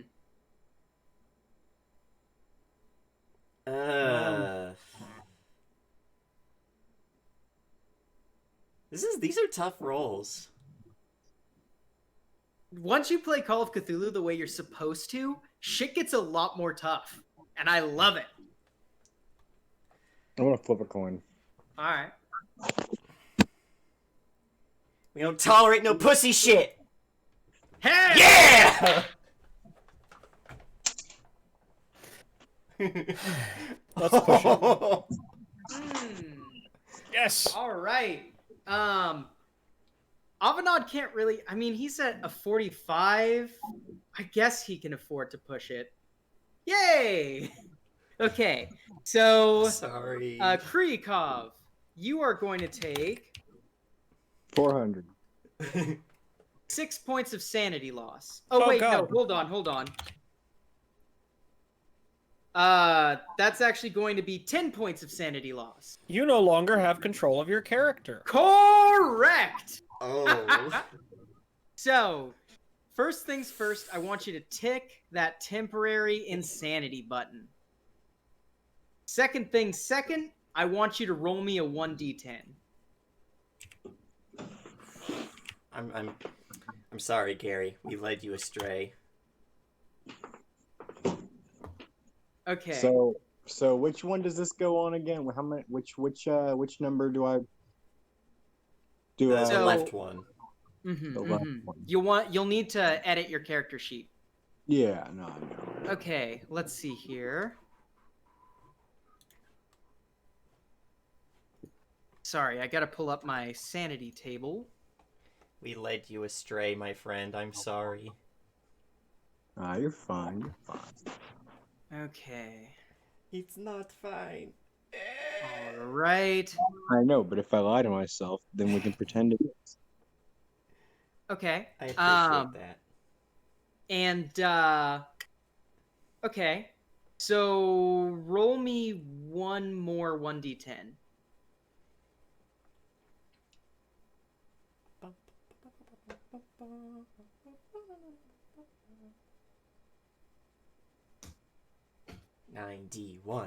$91.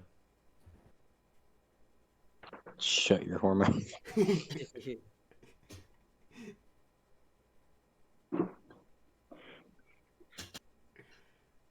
Keeping us in suspense. Yeah, I need one more d10, Gary.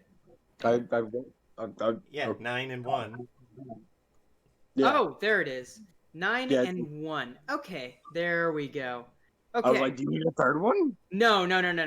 Okay, so, Gary, for the next 9 minutes, your character bolts out of the room screaming and finds the highest hiding place they can and hides in it, essentially. The So last guy that ran got shot. The Huh? fuck? I said the last guy that ran got shot. Hey, I was going to say, Gary. you're probably going to have to shoot him. Hey, Gary, not one step back. No, So, I'm not going to Kryukov- shoot him. So all Why of not? you guys see Kryukov look in horror and go, ha, ha, and just sprint out of the room. The rest of you understand why he's terrified. You do see someone dressed in plain clothes and one person dressed in doctor scrubs. The doctor scrubs you recognize. He's the guy who gave you treatment for your light wounds. Holding down someone whose left leg is spasming in a way that is completely inhuman.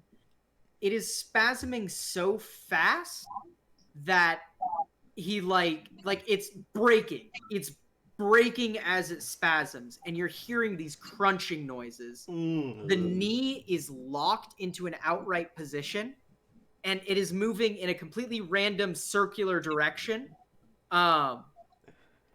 So fast that it barely even blurs. You just see that there is like leg, like that sort of thing. Oh, God, he's fucking stuck in the Gmod geometry. Let's help. I'm going to throw some luck into that to make that an extreme success. Okay. I almost What are wonder, you doing to do help?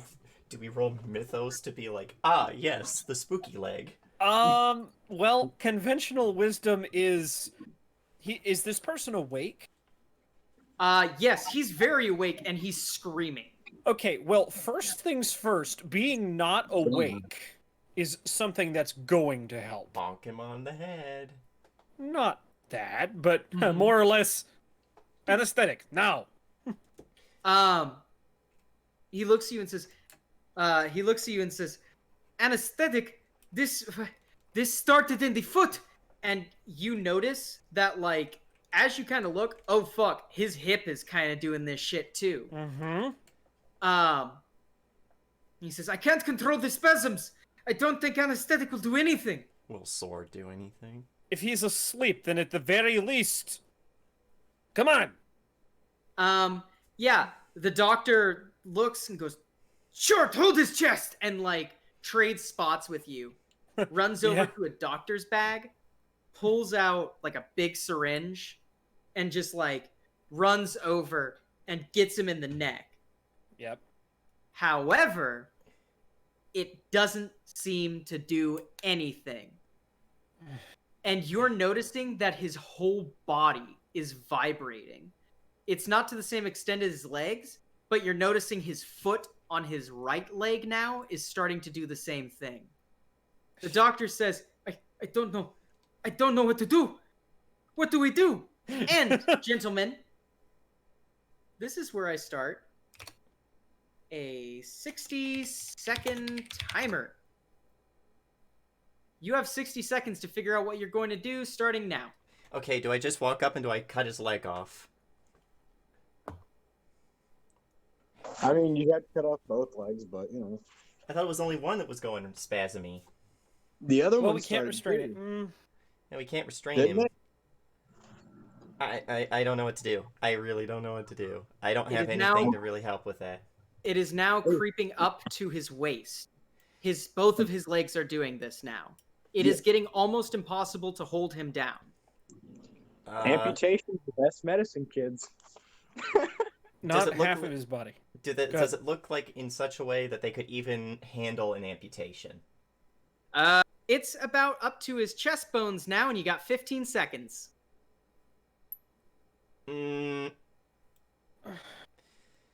Fuck it, it's the only thing I can think of that could potentially help. Let's try and cut off the leg that started it all.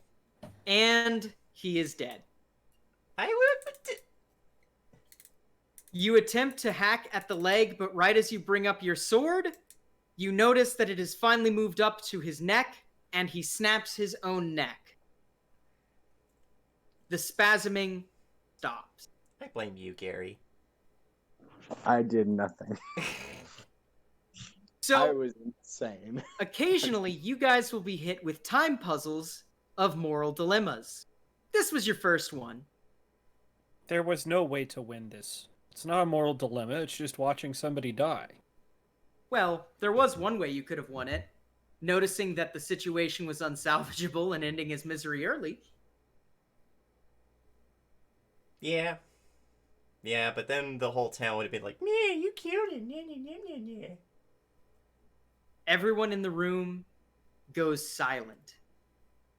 Nobody knows what to make of what just happened. Everybody out! The doctor says, this is my practice. KGB, leave. He looks at you You sternly. will leave now!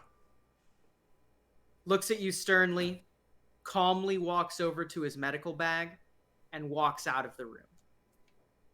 The woman is crying and leaves the room. This is not crime scene. It's now. Shut. I'm going to go and try and see where Krykov ran off to. If he falls down wrong somewhere, he's going to destroy half the town. I'm going to see if I can't figure out where they started. Avanad says, I'll stick with Anatoly, if that is alright, Olzek. Keep him safe. I don't... If either one of you starts spasming... And he just, like, makes the motion of, like... You know. Yeah, and he nods grimly. Then I'm gonna take off and try and find where Krykov ran off to. Look for big boy footprints running off in the snow. Olzek, it's not hard to find him. Kryukov, you find yourself on like the top of the like 3-story building next door, just huddling a stovepipe. How did he get up there? Yeah, apparently he dashed up the fire escape. Okay, so there is a way I can get up there. It's not like he Oh, used yeah. his fear powers to and Yeah, his tall powers to leap buildings in a single bound. for sure, for sure. Yeah, yeah. I'll go up and see if he's calmed down at all. I'd say that probably about 7 minutes have passed, so he's still like in a panic, but it's not like the initial panic. So he's not gonna like panic when he sees me. No, no, no, no, no. Fuck, I'll just stay there until he calms his shit. Yeah. All right. We will cut back to Anatoly and to Avanad.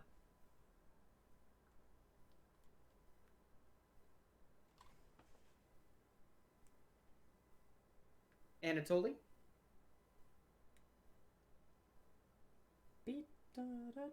Check your chart. Hi, sorry. I Hey! guess we'll try and figure out what caused this fucking grand mal seizure. Yeah, yeah. This grand mal seizure. Yeah, yeah. Looking at the area, by the end of this, the entire room is basically destroyed. Huge chunks of the wall that he was next to are just gone. Like forcefully slammed through as if someone with a demolition tool went through wildly swinging. The gurney, there is no hope for the gurney at this point. And examining the man's body, every single one of the bones in his body is no better than, at very best, about the size of like a guitar pick, and at very worst, sand. Well, let's see here. Any exterior marks, stab wounds, bite marks, No anything stab of the wound. sort. No stab wound other than the injection mark from the anesthetic. Mm-hmm. His bones are probably fucking paste. Yeah, pretty much. You see no external marks, but you see a huge amount of bruising, and you also see that his left leg, which was up against the wall, has major tissue damage from slamming into it incredibly hard multiple times. In fact, make me a first aid check. Okay.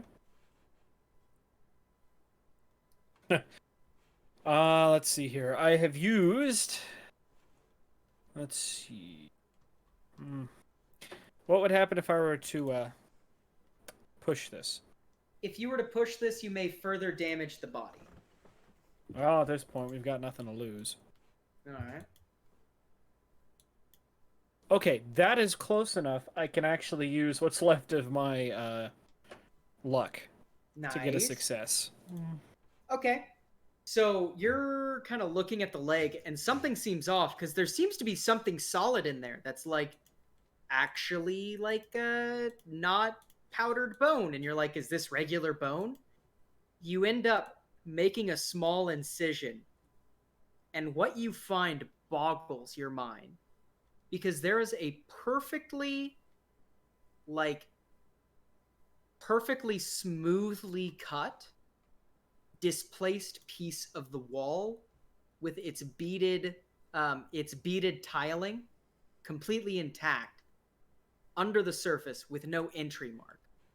Ladies and gentlemen, I have solved the case. Bethesda made this game. He took much bone-hurting juice.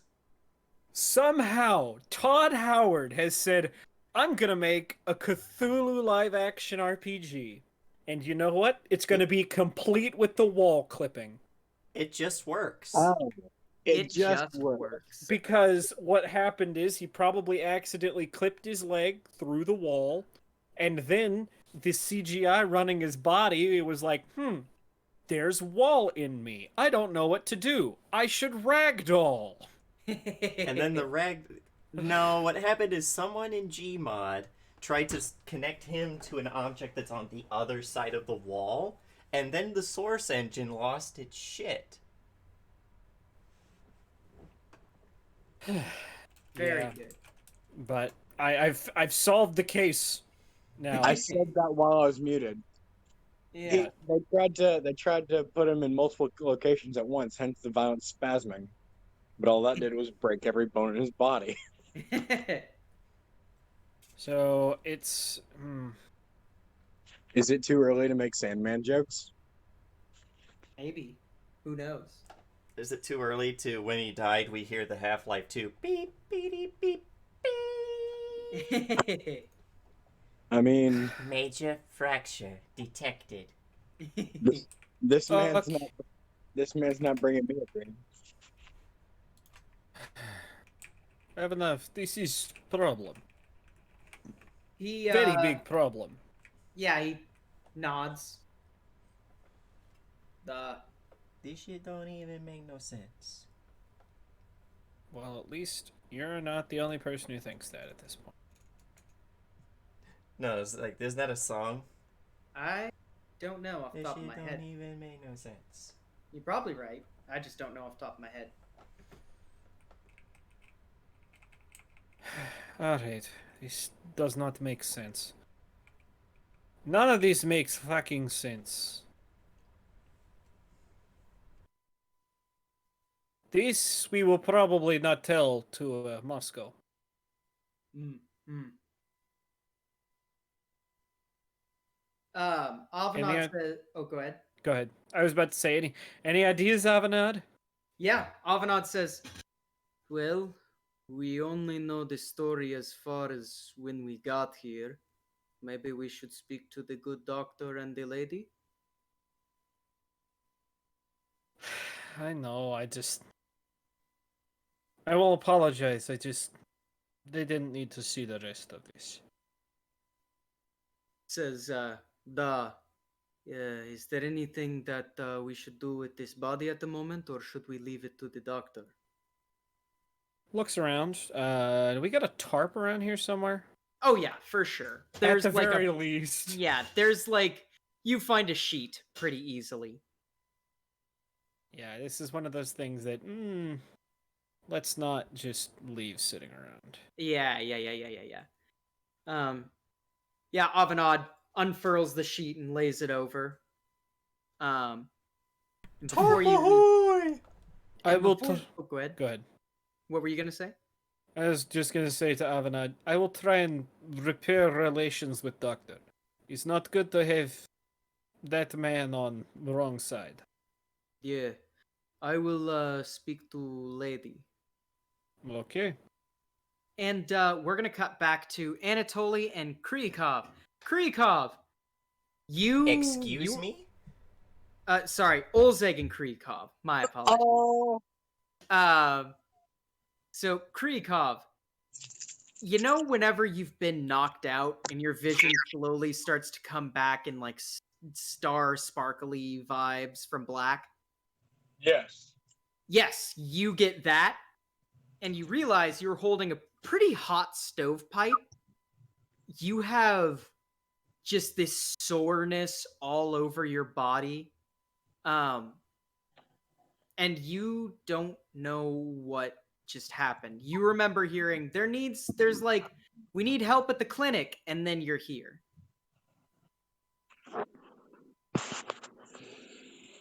Oh, what happened? I'm very, very not okay. No, you really aren't. And Olzek's just kind of sitting there, like, whittling just a piece of wood. I do not recall.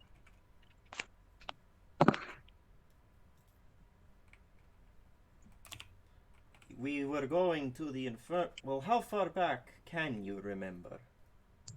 What is most recent memory? We were called to clinic. Best, that's it. There were things in there that if you cannot remember, I will spare you having to think of them anymore. No man should have to have seen what we saw. If they bid, much appreciated. Quite bad.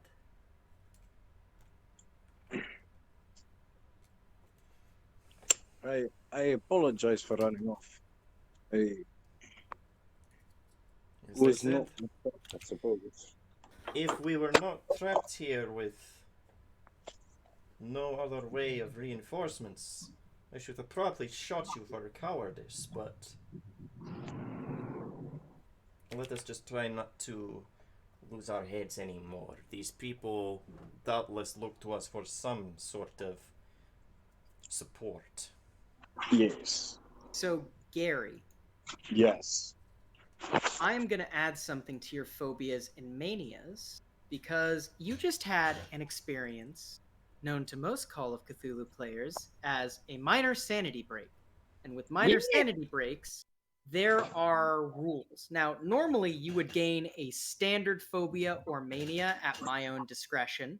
However, I have read a alternative rule set that allows minor breaks to give you minor phobias and manias at my discretion, which means instead of the standard minus 30 imposition for any skill checks involving it, it only gives you a minus 10. You currently have minor iatrophobia, which means you are afraid, at least get a skin crawly feeling around doctors and hospitals and other medical areas. Thanks, I hate it. Yep. So the way I reason this is you went into the area, and the first thing that you saw was a doctor in a hospital, and the next thing that you saw is something that your mind could physically not comprehend. Therefore, your mind, as a safeguard, has erased the memory, so the immediate result of your your temporary insanity, which we can untick now, is you had fear, run, and then from there I decided to give you amnesia of the incident because your brain just trauma erased it. And now, for some reason that you're not sure of, you're kind of nervous around doctors and hospitals now, and would probably prefer to not go to one unless you absolutely need to. Anatoly, patch up bullet wounds. No, you need to go to the hospital. No. Explodes. That's what happens when you get scared. You just explode. No, all right. As one does, you know. Yeah, Casual. of course. But yeah, you notice And that don't you explode when you're nervous? say what? I said, don't you explode when you're nervous?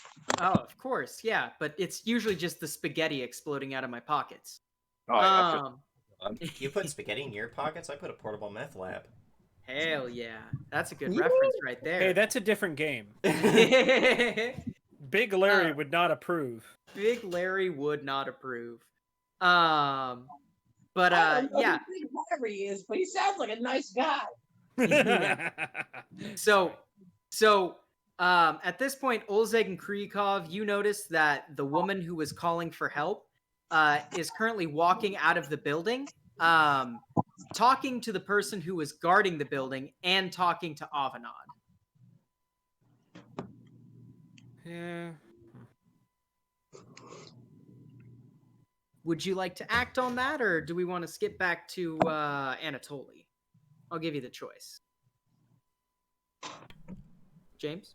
Sorry, this is gonna sound bad, but I spaced out for a moment. What happened? Oh, you're good. So I think I basically, had an old man moment. Nah, you're good. You're good. It makes sense as Olzeg. He probably has a bit of dementia. I mean, what? He's not even 50. Yeah, and Yes. so PTSD dementia. yeah. But you see the woman who was screaming for help, the man who stopped you at the door with the rifle, and Avanad all talking right outside of the building. Probably look to Kryukov and are like, are you ready to get down, or are you going to continue to burn your face against that stovepipe? I'm ready, I suppose. Much better than moments ago. Let us rejoin common society then. And Nice. yeah, we'll go and Hopefully. join Avanade. Hopefully after this fall, yes. Mm-hmm. Okay. So you guys go down to have the conversation with Avanade. And we will get back to Anatoly. Anatoly, you walk in the hallway, and the doctor is pretty much right in the hallway, just kind of like leaning against a wall, with like his bag in hand.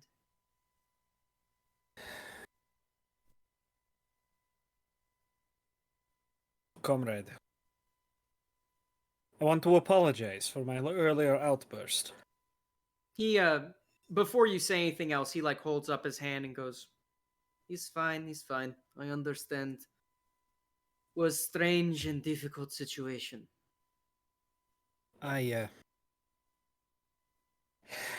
Yes.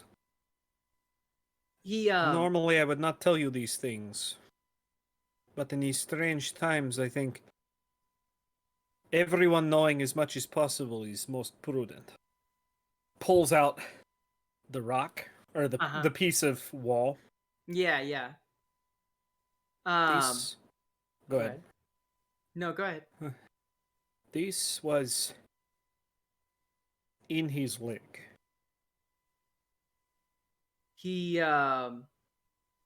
first of all, like, takes a gander at it and says, huh. Was there an entry wound? None. That is what I was thinking. I thought I noticed something like that. And he kind of adjusts his glasses very calmly and looks over the item. You were saying? Also, how did holes appear in wall? His legs were moving so violently that he slammed it into wall multiple times. Can you please explain the situation to me from the beginning? Of course. And he readjusts his glasses. And just to give you like a description of him, kind of an older man. Not super old. He's probably about your age, actually. He has like thin wireframe glasses that are a little bit scratched, and he has a as well kempt of a appearance that you have seen of anyone in Severovo. What with the lack of supplies and stuff, he seems to keep himself very well. And he thinks before he says anything. You know, he kind of ponders for a second and says, "So it started with Tomika." And he nods towards the door where you can hear like loudly the woman who called you is kind of like sobbing, you know. Tomika brought in her husband, Vasilije, and kind of points at the door, saying that he had broken his foot or something. And I was examining him. His foot was twitching. I figured that maybe he was having some sort of stroke or some sort of neural misfiring, but before long the whole foot began twitching, and twitching so fast that it was damaging itself. At that point I tried to secure a brace onto the foot, but his ankles started to do the same thing. At that point, Tomika ran out of the room trying to scream for help, and when she came back with you, and from there you could see what was happening. It seemed to be creeping up the left leg, and eventually it came off through the right leg as well. I didn't get many details, but I will be honest with you. With my tenure in all of the places I have been and all of the things I have studied, I've never heard of anything quite like this. So, are you a Severovo native, or are you trapped here by circumstances? Says, I came because I received a letter from my niece saying that she wanted me to visit and she had financial problems that needed solved. So, naturally, I packed up everything. I owed it as much to my brother. And, like, he kind of makes, like, a little cross on his heart. And, I'm s- huh? well, I have a couple more questions, but if Yeah, he says, I came from Moscow to here, from the university, in a teaching class. And, well, my niece was not here.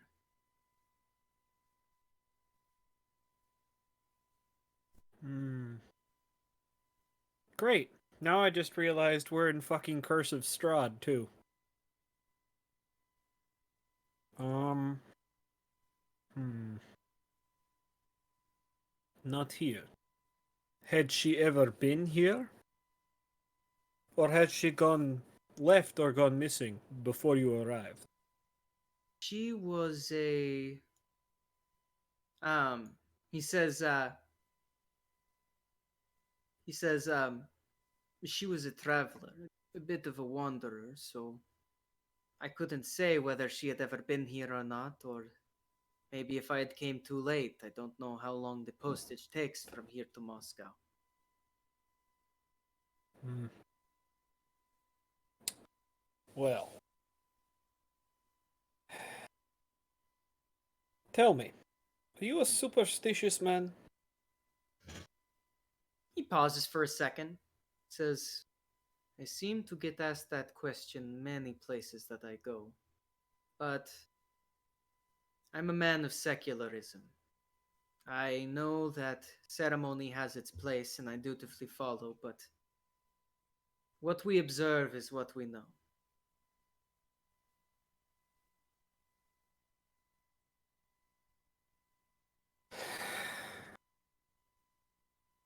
Well, that is good to hear.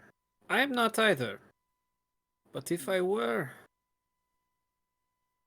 I would say it is almost as if this village, this area has, well, seems to have a life of its own.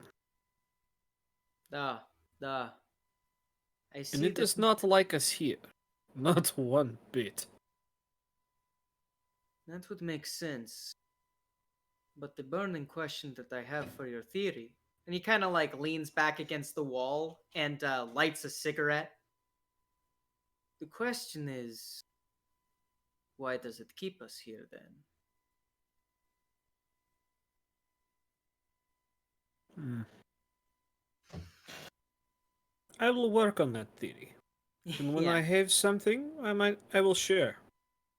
says, I have a few theories myself. Maybe we compare notes sometime. I would like that. Is it alright if I tend to the body and do an autopsy? Of course, do what you have to do. My apologies for keeping you.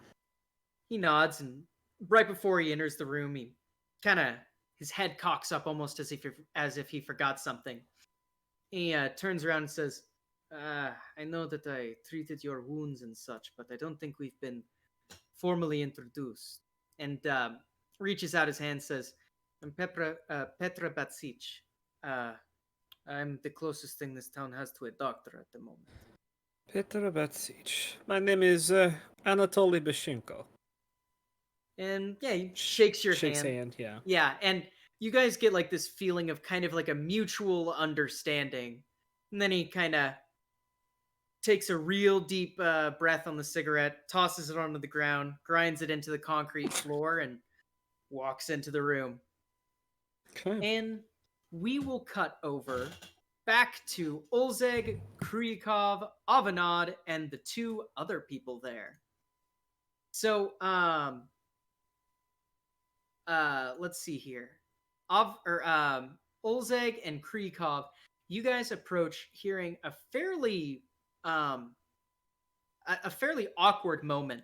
The man with the rifle has it slung over his shoulder at this point, and is holding the woman and kind of scowling at Avanad, and Avanad is kind of awkwardly staring at his boots. What is the problem here? The man turns around and says, "The problem is your yeah, I suppose that's an alright voice. The problem is your subordinate. I'm assuming that you're the one in command looking at your shiny buttons." Junior Lieutenant Olzeg Melganovich of the State You're Protection.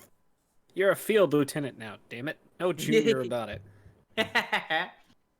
And he looks and says, "Fantastic. And I'm Saint Nicholas." And he and you just hear like the woman is just like quietly sobbing. And he says, "I appreciate you coming to help, but at this point, it seems that the standard of your ability to help is less than what others might be able to do. It might be beneficial if you move about your business." Yes, but we should make sure that everyone is all right, given everything that happened. And he says, "If everyone's all right, okay. Well, Vasilije is dead, so we can count him in the all right category for this point. And I will take care of Tomika, so she is in the all right. Is this answering your question?" Kind of gives this man kind of a glare that's kind of like, yeah, now's the time really for your, fat mouth. But Yeah. looks to the woman and is like, I would have her say if she is all right. Avenant at this point walks over to you and to Olzeg and says, I just tried to ask what happened before they came to the place." You did nothing wrong. In situations like this, everyone is... It doesn't get any easier. He nods and adjusts his helmet and kind of does that thing that he does a lot, which is he kind of steps behind you and starts fiddling with something. It's his very clear deference to like, this is your situation now. I'm just the engineer. You know what I mean? And again, he looks to the woman, not like grouchy, expectingly, more like, I want your take on this because your friend over there is a jackass. So things that you might not remember. You have heard the name Tomika Borevoj before. She happens to own several dogs, and you thought that that might be critical in the investigation at the gaswork. Right. Just to give you like a refresher in case you forgot. Good thing to know, but not something I want to bring up right now. Oh, of course. Yeah. Just figured I'd let you like, I mean, this is a small community, so when you hear a name, you know the name, But yeah, she's kind of quietly sobbing into this man's arms. Can I roll psychoanalysis to try and help?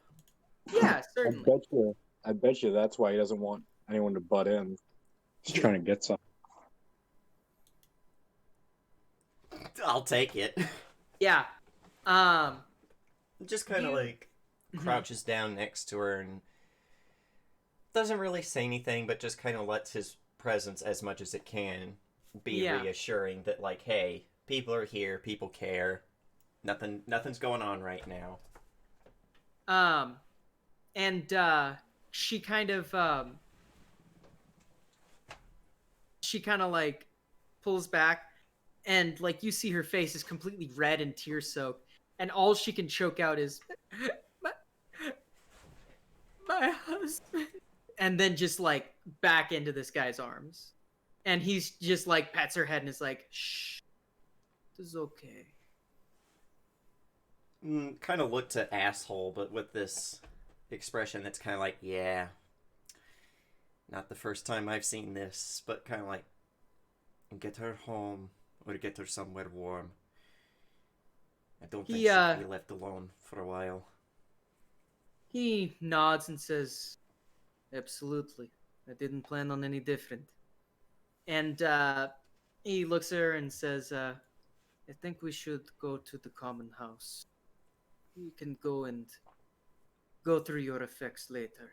And How much? she like How much is tearfully nods. a good meal cost in terms of like food, Uh, food yeah, I mean, coupons? like you have like one meal voucher is worth one meal, so like two or three would be worth like a decent night, you know. Yeah, I'd I'll give probably. her 5. Yeah, I was gonna say probably hand her 5 too. Okay. I don't know how many you have, but I've got a lot. I don't have a lot, but still, it's better that the widow has it than us.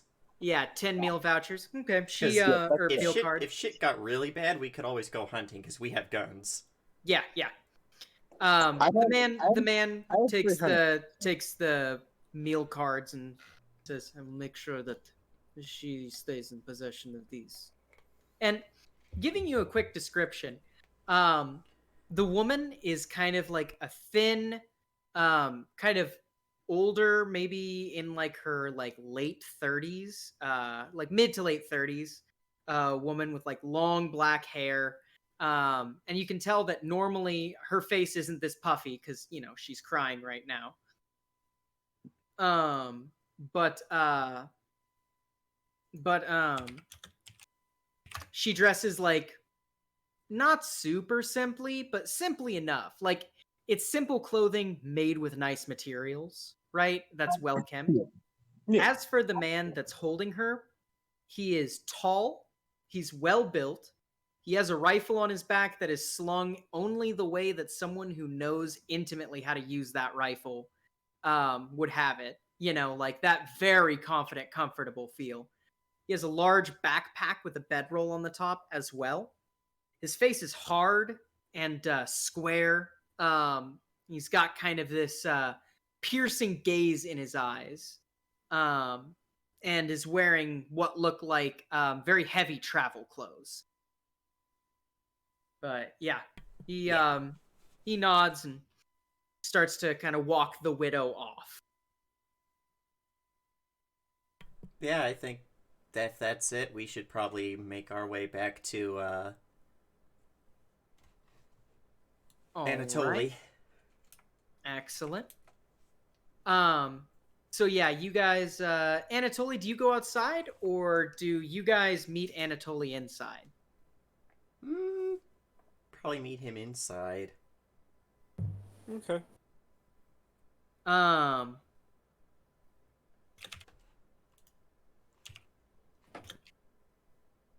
sorry, one moment.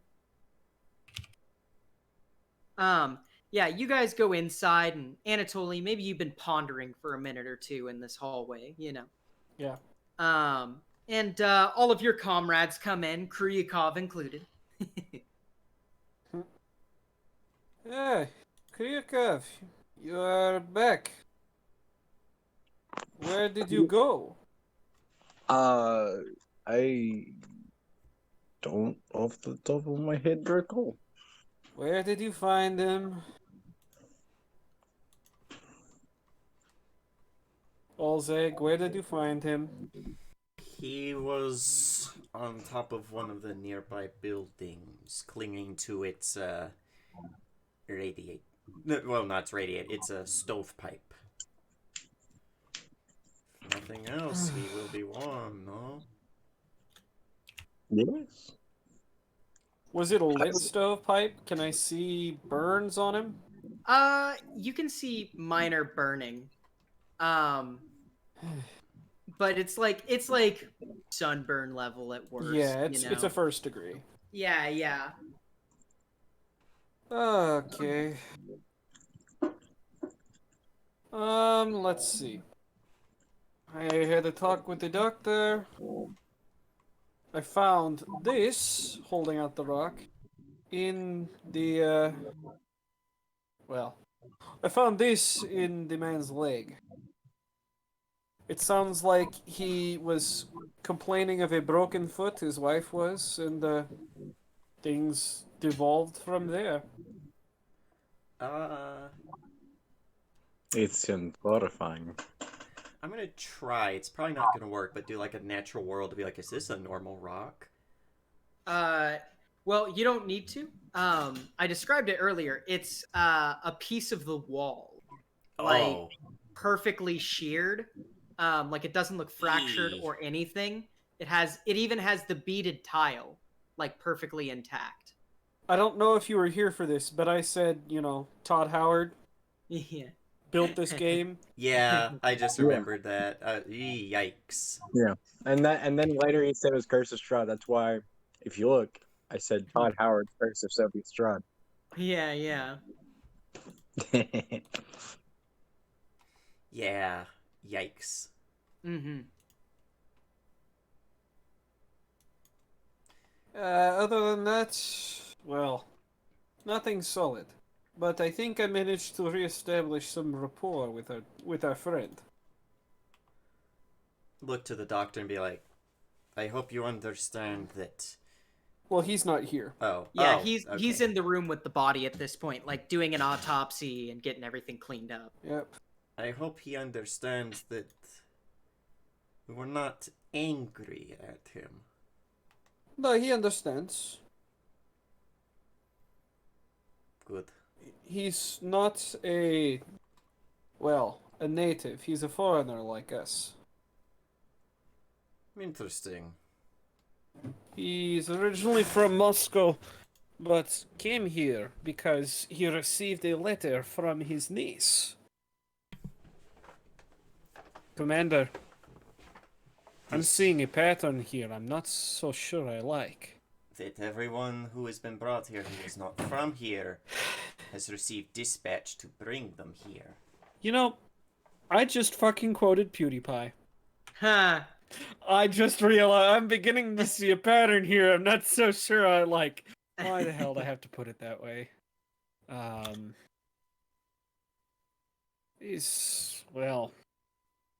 Yes, to put it bluntly, the man who's, received papers in 1935? Question, how did we get our papers? You guys received your papers as a part of like a big Odon 2, Odon 17, right? Was it 17? Yeah, that they got you guys 17. on? I have it Cool. down as residence. Excellent. Yeah, so you guys got like your ship out letters as a big thing for Odon 17, and like you were in like a huge convoy. Like basically you guys got your orders directly from like superiors. So this isn't necessarily the doctor having a fake letter sent to him is one thing. But having an entire Odon sent letters is completely another. Right. I'm seeing that face.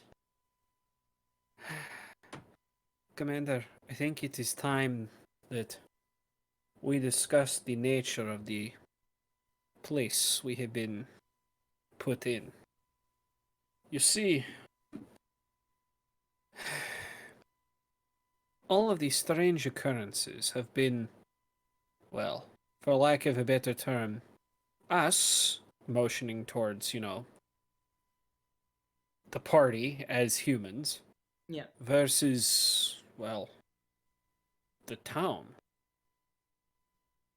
Disappearances, disappearing spaces, rearranging floor plans, pieces of wall, lodging themselves in people. Right. Half man, half truck. What do you This- think is going on exactly?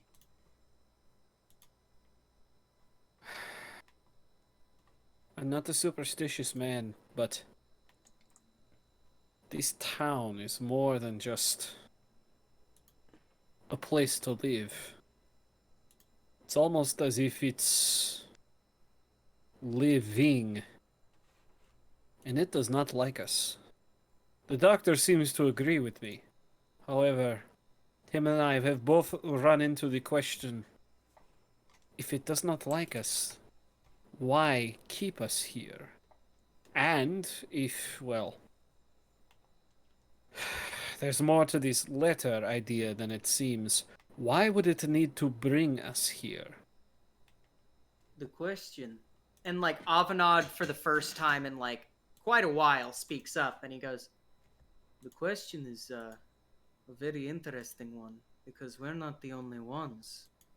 I mean, you can say what you want about the letter for the doctor, but even a while ago, Raphael told us that his people as a whole had to migrate here for one reason or another. That can't be a small undertaking, right? I No. wouldn't imagine so, no. I'm anxious to receive news from Moscow. If you think we will actually receive any news.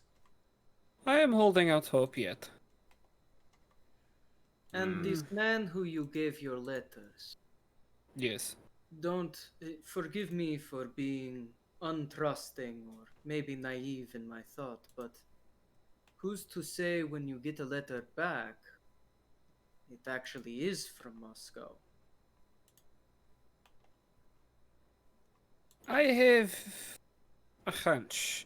If we receive something that is not genuine in return, we will notice. Hmm.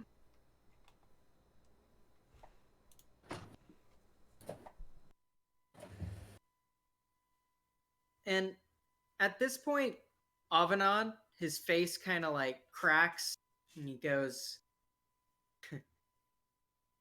well, and he looks at his like wristwatch and goes, it's almost 9 o'clock.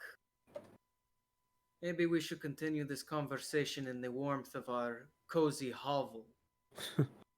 Warmth. Sure. Is it just me? Or is the night here not so as kind as it is elsewhere? It isn't, but we don't exactly have anywhere else we can go.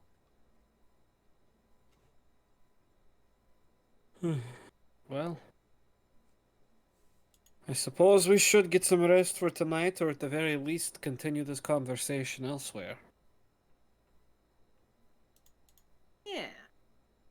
And as you guys, at that, maybe you guys start to pack up, head out, and we are going to call it here for the night. So let's start with some sign-offs. Anatoly Bashenko, how about you start us off? Hello, ladies and gentlemen. My name is Cyrus Smith, and you just saw me playing Anatoly Vashenko, the KGB agent that just had to yell at people because Todd Howard is fucking with the program again. And god damn it. Now that maybe now that ZeniMax is owned by Microsoft, they'll say, "No, Todd, you can't sell people a half-finished game." Todd, canvas isn't that expensive. Send them their bags. No, you don't Todd. understand. See, the thing is, if we give them their canvas bags, how are we going to release Skyrim on the fridge? Todd, we're going to have to ask you to play nice with Obsidian. If they want to release Fallout New Vegas 2, let them release Fallout New Vegas 2. They make good games and we make crap. No. All right, I will say I finished a playthrough of The Outer Worlds, Obsidian's kind of newer RPG title. So good. Outer Worlds? Yeah. I just don't find myself wanting to play it again. It was kind of where I didn't finish all of the side quests because it was kind of like, you know, I don't feel like it. There's nothing drawing me to these side quests.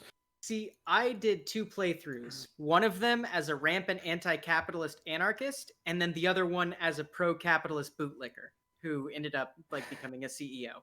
Those were the 2 playthroughs. I feel comfortable with just those 2 playthroughs. Right, and it's like it was a good game. Don't get me wrong, it was a good game. Mm-hmm. But it just wasn't Fallout New Vegas, which is what I think people were hoping for. Yeah. And what I was personally hoping Some games, though, you're happy with the one playthrough. Like, I played Soma. That was a really, really good game. It asks some really interesting, deep philosophical questions. I'm never going to play it again, because I was going to say, I will never touch Soma, because I know too much about the plot of Soma. Because I'm like, no, it's a horror game, number one. Right, Yeah. Two, it asks some really fucking deep questions that my mind just is not stable enough to handle. Let's ask this to you, Mike. Yeah. Your brain gets put in a robot. Are you Mhm. still a person? Are you still you? Well, that's the Argo problem right there. And then let's say that we scan you over to a different robot body. The other Which one's still you? alive, though. Yes. Yeah. Now there are technically 2 of you. Wow. Which one's you? That's just another rephrasing of the Argo problem. Yep. Yeah. Yeah. Well, digitizing the human conscious to me is just scary. I don't want to get any more into it. If a robot thinks they're a person, are they a person? I don't know. If Severovo thinks it's alive, is it people? Right? I think that's the question we're very quickly running into. And it's probably one of the most terrifying questions to ask in regards to artificial intelligence, because what happens when the thinking computer is technically a person? Does it have rights? Mm-hmm. Can I keep asking Siri stupid questions? Yeah, right. Can I keep making her say, oh, I'm sorry. I don't know how this got off track, but let's continue. You can. All right. Damn it! Don't make me laugh. You can also find me on Sunday where I'm running Tales from. Well, actually, is there a game this Saturday? Yes. This Flesh Saturday. and Fire. Flesh and Fire. Okay, I'll be there for that. Yay! And Sunday, I'll be running Tales from the Cosmos, where a band of intrepid adventurers are back on the high seas, and it's probably going to be like same shit, different sails, more or less. So, yeah. Monday, I play Twinkle Bailey, the isekai that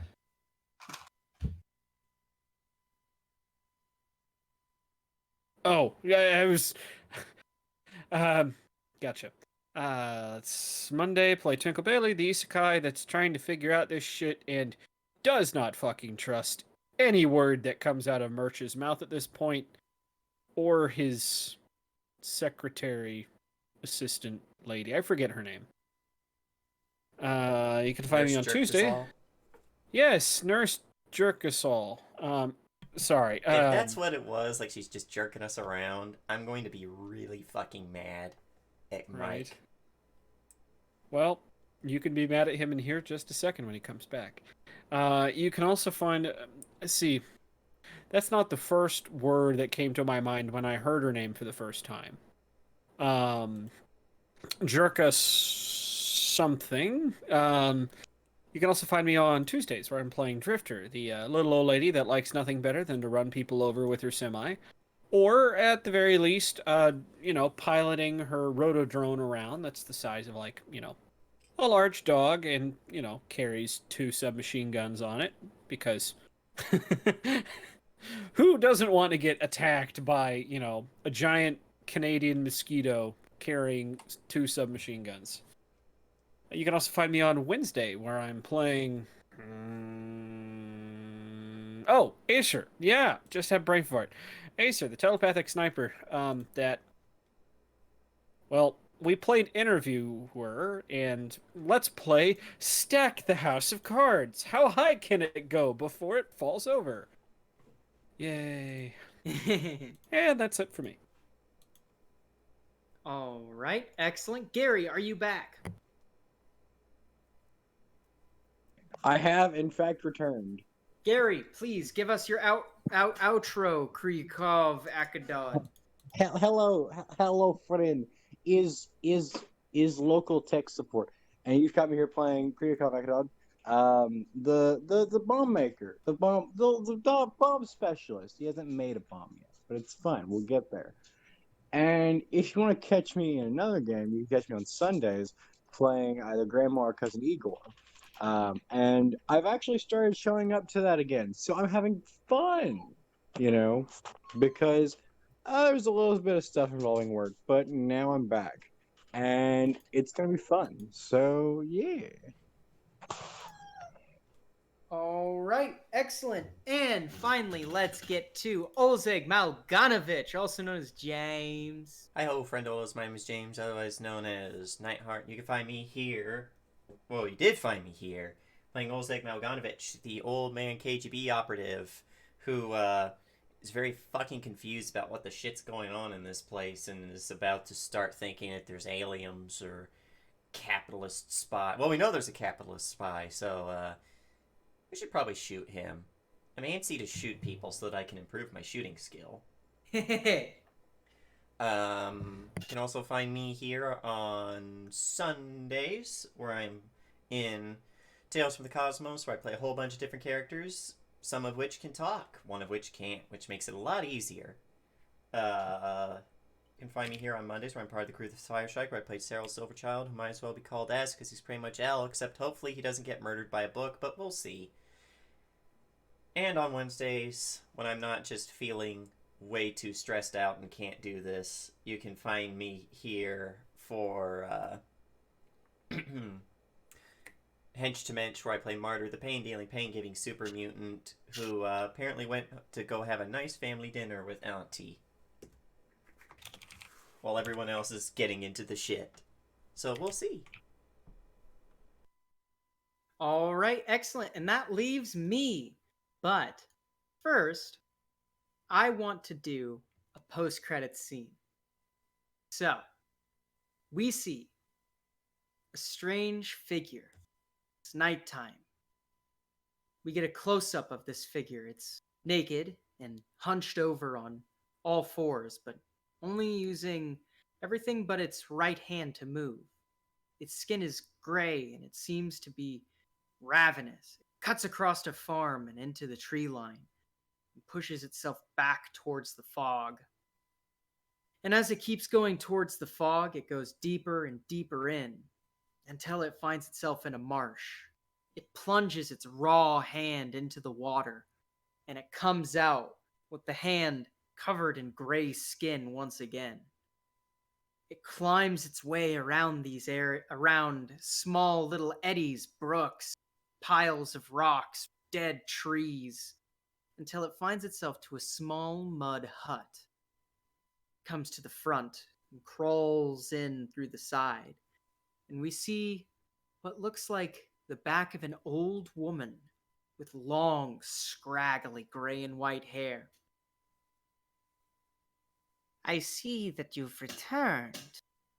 So, what kept you so long? There was no reason for you to be out this long. And the creature makes these strange, squawking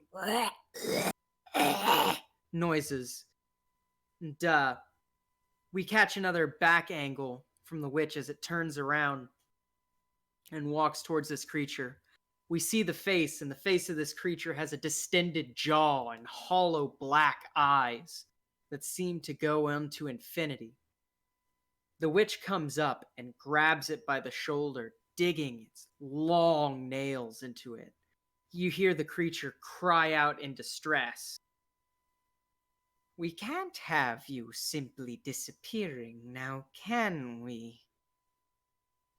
I think the proper punishment for this is going to be very exciting. And then we hear another voice. Standing outside in the marsh, we see the bottom half of something. It goes from having goat legs to suit pants and shoes to having casual jeans to having other like large talons. We hear a voice. No, no, no. You know that this isn't the way that the script goes.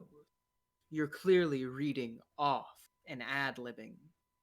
And we see the figure, we finally see the shadow of the two of them lit in fire, and the witch's shadow straightens up and says, I'm sorry, I didn't know that you were here.